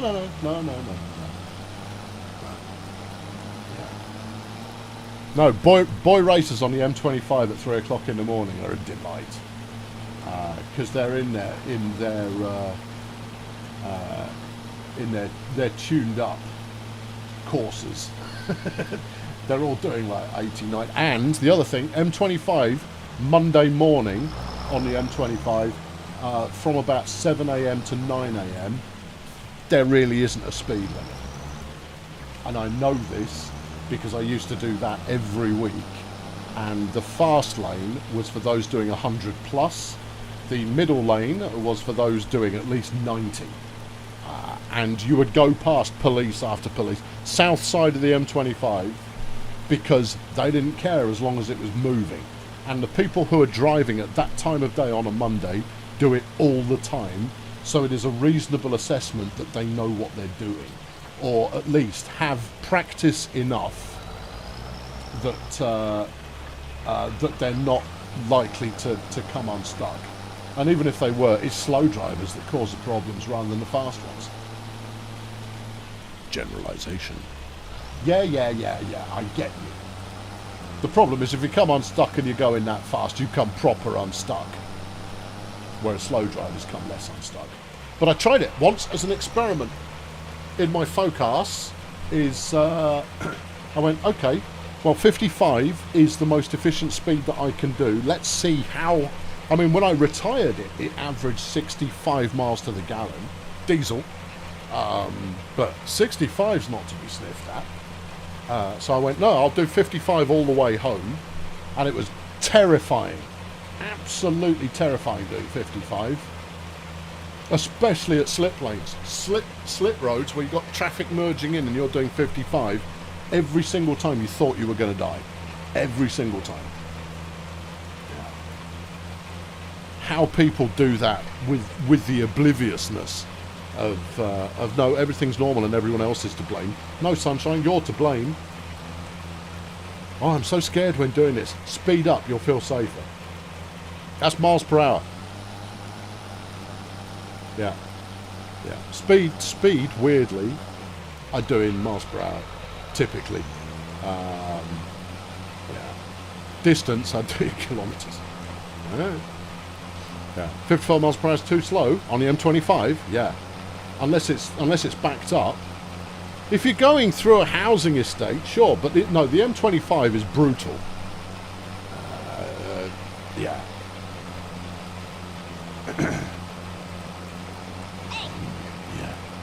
Doing 100 miles an hour on gravel is exhilarating. Never had the chance. I'd give rally a go. Yeah. No, don't. The M20, when the M25 is hustling, it's hustling. So yeah, 100 miles an hour is 160 kilometres an hour, and that's what the outside lane would be doing. And then the second lane in would be doing at least 90. So what's that? 140, give or take. The North Circuit was 0 or 60. Yeah, that makes sense. M25 is usually a car park between the M40 and Heathrow. Yes, both ways. And it's because of the excess capacity you've got between M40, M3 and M4. You've got that in the wrong order. M4, M3. The capacity changes there just cause an endless number of bottlenecks. The other thing is, if people were to obey the gantry speed limits, the traffic would keep moving. But they don't. They try and accelerate in between the gantries. Yeah. Come to Stoke. Everyone does 70 through Stoke City Centre. I've done Stoke City Centre. I'll tell you what, though, Coventry's like one of the few cities that I kind of go, I don't want to go to Coventry. I'd rather go to Birmingham than Coventry. And Birmingham's, the route in and into and out of Birmingham is actually a masterpiece. But Coventry's one-way ring road makes you feel like you're going to die at any moment, despite the fact you're only doing like 35, 40. You kind of go, no, it's very, very safe and very efficient. You kind of go, still feels like I'm always in the wrong lane, always, all the time. You're on the M4 going to Manchester. Does the M4 go to Manchester? No, it doesn't. Anyway, from Plymouth you would have used the M4. And then to go to Manchester, what would you do there? The M1? Doesn't matter. On the west side of Birmingham, 99% of the folk, of people drove the speed limit and 1% drove 100. Sounds about right. Yeah. M5 from Plymouth to Mank. And then M42 and M6. Yes! It's not a route that I've done. But I'm big ups on A14 M6 to anywhere you like, really. I know that route like the back of my hand. Yeah. M4's London as well, so yeah, that's what I thought.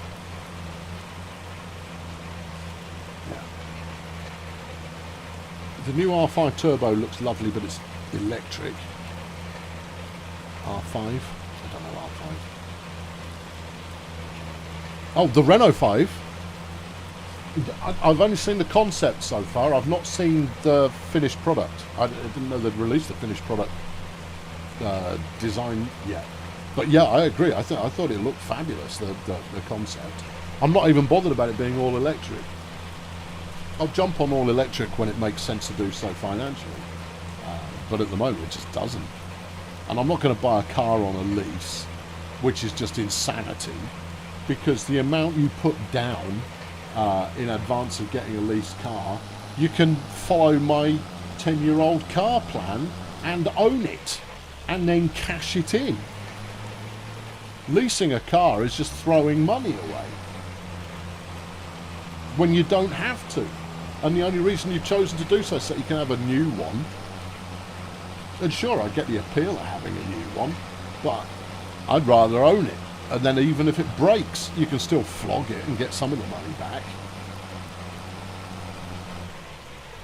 And I've noticed leasing cars. This is how I figure people are ending up with 100 grand cars. I've seen a couple of people driving the ID Buzz. Now, the ID Buzz is VW's new electric camper. And it looks good. It's not, doesn't look as good as the original concept did on the re-upping of the Type 2, which is the original VW bus. I had one. I loved it. It broke down a lot, but it was great, and the adventures that I had in it were splendid. I had one when I was 18, and they were driven by hippies originally. No flipping hippies avoiding the hippie-powered Buzz. It's 70 grand. Good God. Your car should not cost a quarter of the average house price. Not for a regular, basic, run-of-the-mill, everyday kind of car. People are insane. And this is why cheap cars have stopped being made, because they've figured out that they can actually just knock out more expensive cars and only have to sell half as many, which means they only have to make half as many. Leasing a car is like renting a house. Better to buy if you can afford it. And you can, because second-hand cars are so cheap if you're prepared to look outside the, oh no, it's done 100,000 miles. Yeah, that means it's done 100,000 miles. And more than that, if it's done 100,000 miles quickly, it means they've not put that much stress on the engine unless they've gunned it, in which case avoid anything German. Yeah, German cars have been driven, unless you've got a golf club car, in which case they probably haven't. Average house price, it's about 270, 280 at the moment. I think it might actually be north of 300 now. But yeah, there you go. Your 12-year-old Passat gets a bit rattly over 75. Don't go over 75. Problem solved. Yeah.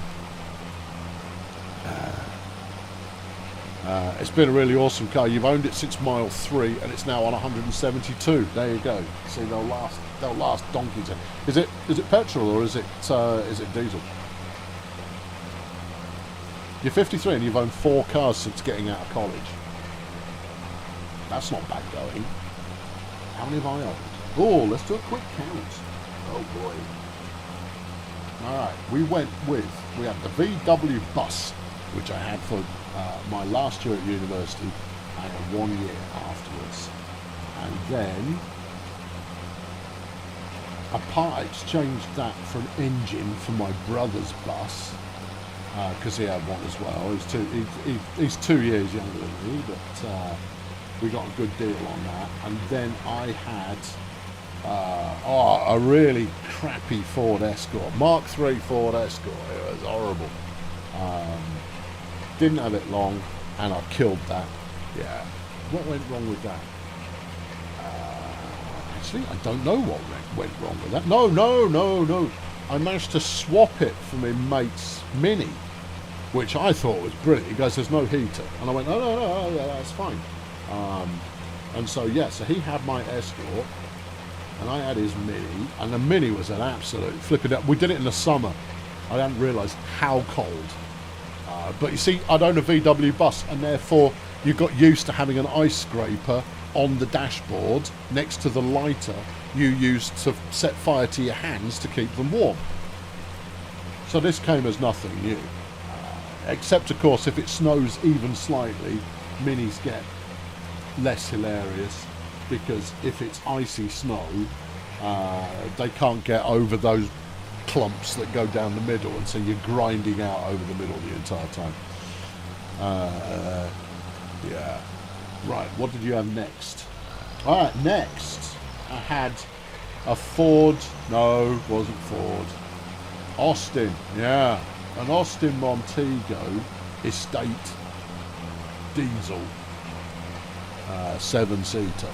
And that was when the triplets were first born. Yeah. That was it for the first 25,000 miles or so. That was a really decent car. And then once it started to go wrong, it started to go wrong. Yeah. It was near Soviet in terms of how how solid it was. But it shifted. It was a decent little car. It was a decent middle-sized car. And then what? And then have you got your Peugeot yet? No. Okay. What have we got next? What do I have after that? I think you finished rolling. I'll do one more down this edge bit, because I think I might have missed a bit here. You heard Austin Montego diesel, and now you know it's ruined. It wasn't through. It was cheap. My folks got me it because we needed a car that could have 3 baby seats in the back comfortably. Oh, I know what I had. I had a first generation Clio. That thing was a death trap. Absolute death trap. And it needed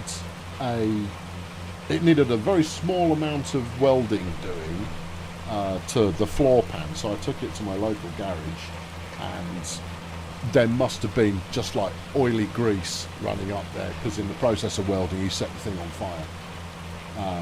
So that was the end of that.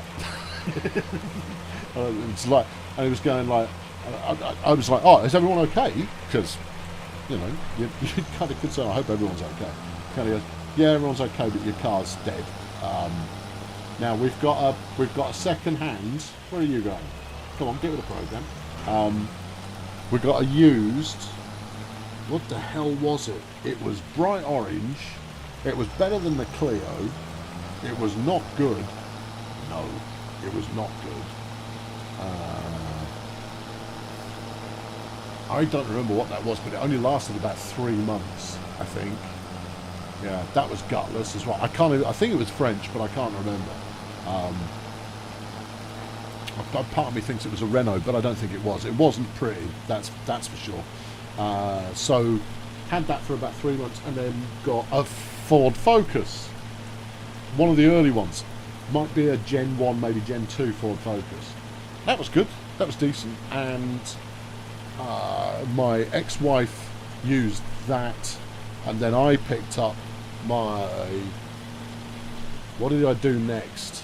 That was when I got the Peugeot. No, that was a great car. That was an absolutely... I mean, the electrics were crap, obviously. But that went like the clappers. I had that up to 115 down the A12 at midnight. That was... And it had more to offer as well. Yeah. This is what you do when you're in your 20s and you've got a car that goes somewhere. Yeah, I went to a second-hand car place and I said, like, look, I need something that goes like the clappers, is relatively fuel efficient. And he goes, this came in this morning. Took it for a test drive. I went, yes! So yeah, I had that until I killed it. Thermostat went, which meant that the water pump stopped working. I didn't notice because I was busy doing the M25 on a Friday night. Until you stop at the Dartford Tunnel, at which point the heat catches up with it and your big end goes. Head cylinder, head gasket goes. Yeah, that killed that. Yeah. Right, we're returning that to sender. What have I done? I've rolled it. Yeah, I planted it. Yes, you can put fertilizer on it if you want to, but it's just grass, so you can just leave it alone. Do you know, have they changed the way that grass works? Do you have to reseed it over and over again? Or does it work like Meadows did last time around, where you could just basically plant once, harvest forever, which is the way it should be?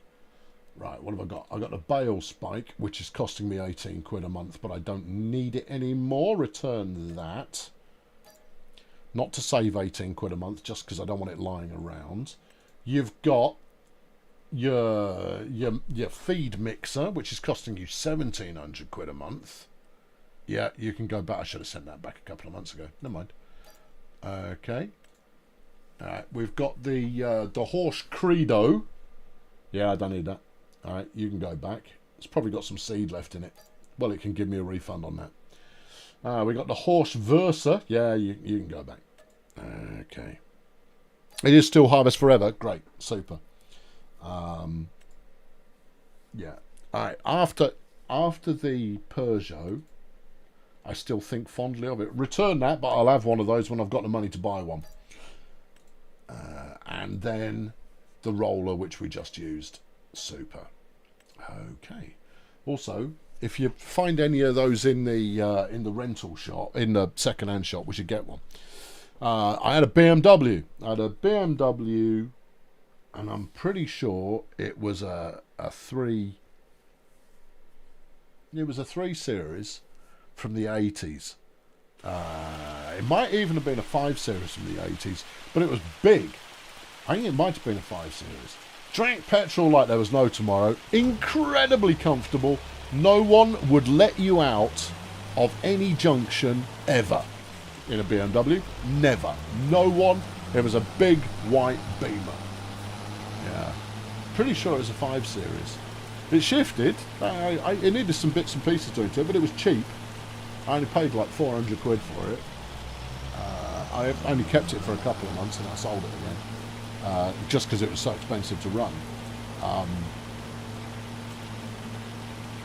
He says, because the next car I bought was my Carmen Gear. Yeah, not the smartest move ever. And then the Carmen Gear died around the same time that I started working in London, so I went without a car for a couple of years, and then I lived in Liverpool for 3 years, at which point I stayed without a car for 3 years. And when herself and I were going on adventures, I'd drive because she always felt like I was going to criticise her driving. The only bit I ever criticised would be that if she was a bit close to the car in front, and that's just because I give cars in front a little bit more distance because everyone else is trying to kill you. You might know what you're doing, but everybody else is going to try and kill you, and therefore give them some space. Yeah. Did I use my turn signals? Oh yeah. Doesn't matter. Nobody lets you out in a BMW. Nobody. Yeah. Yeah. So and then I had my Focus, which I ran into the ground until it was toast. And then after that died, I spent ages pontificating before getting a Volvo, and then after the Volvo, I moved on to the big Nissan. So there you go. There you are. That's it. There you are. There you are. They're usually unknown to BMW drivers. No, BMW drivers are just assholes.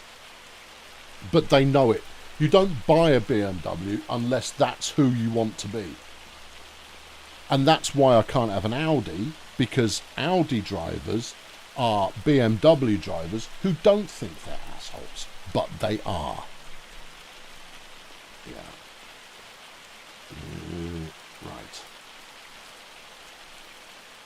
Yeah. There's like an and it's all down to one advert from the 90s in this country as to why Audis have embraced that kind of people. What's the big Nissan? What is it? It's a Murano. 2010 Murano.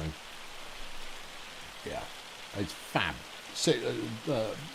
Yeah, big 3 litre V6. 3.5 litre V6. It needs it. You wouldn't want a smaller engine in there. But it does shift. It still goes some, and it makes a good noise while it does so. Yeah.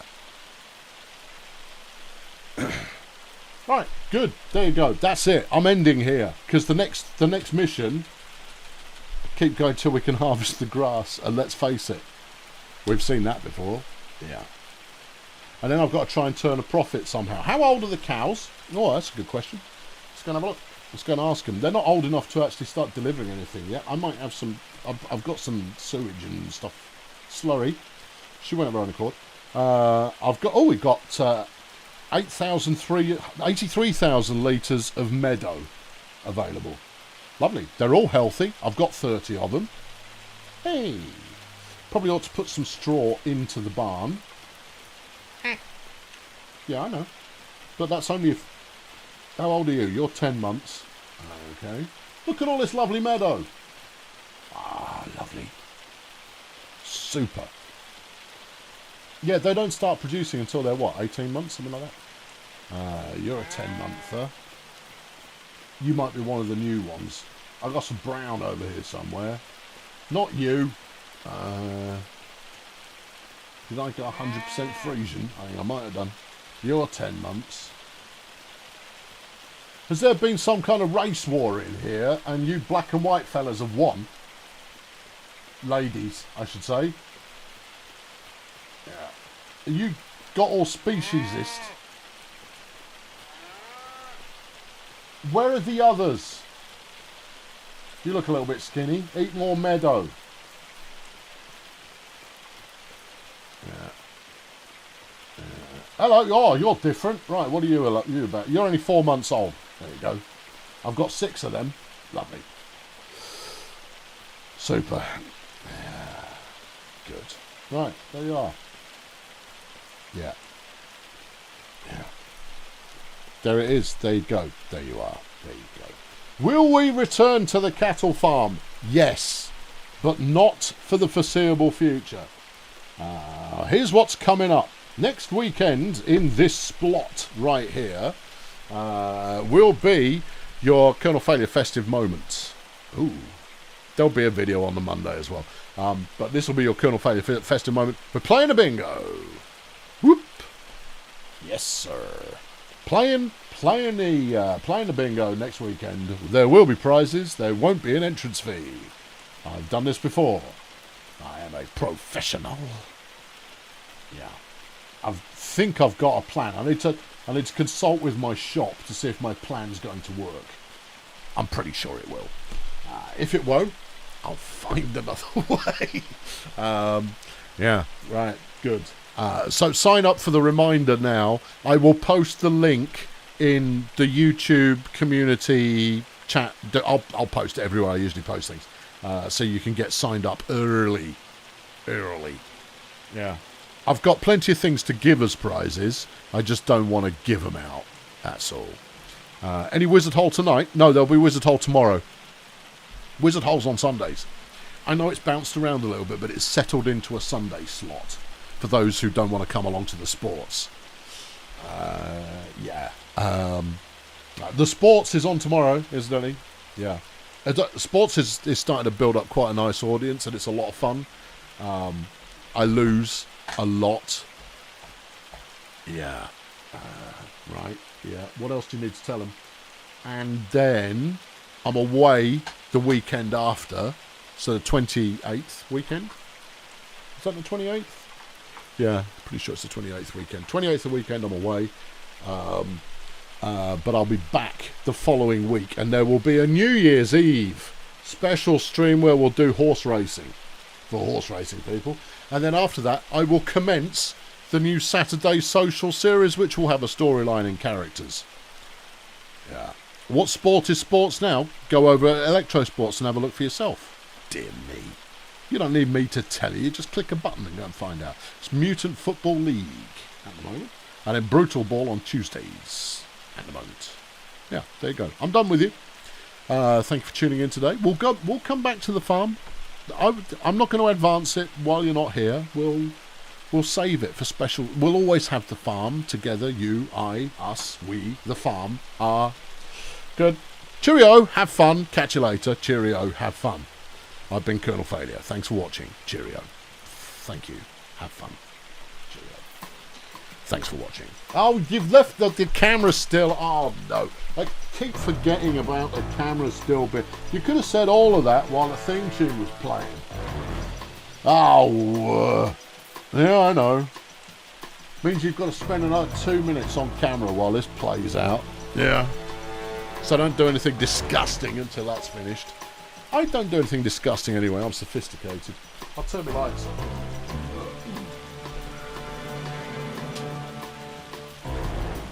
None of you have remarked on the fact that one of those two lights is sound triggered. So when I get it all excited, it changes colour. None of you have spotted that. None of you are paying enough attention. Or sober enough to notice. I did that for you. Yeah, to give you something to... I know, you don't see me without the colours on very often. Although you can. In fact, if I turn them all off, you might be able to get the full effect. There you go. Out there is Christmas. Ooh, hang on.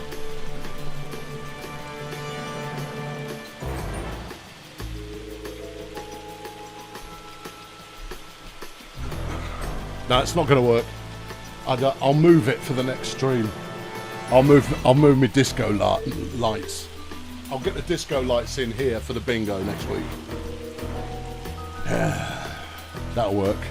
My screen is too small. You can still make it. You can make out colours. Yeah. Yeah. This isn't how I have it. Incidentally, if I'm just in here, I've got a different light that I turn. But you see, it just lights up my forehead. And it all looks a little bit jaundiced. Anyway, there you go. I'm contractually no longer obliged to amuse you. So I'm leaving. Alright, good. In the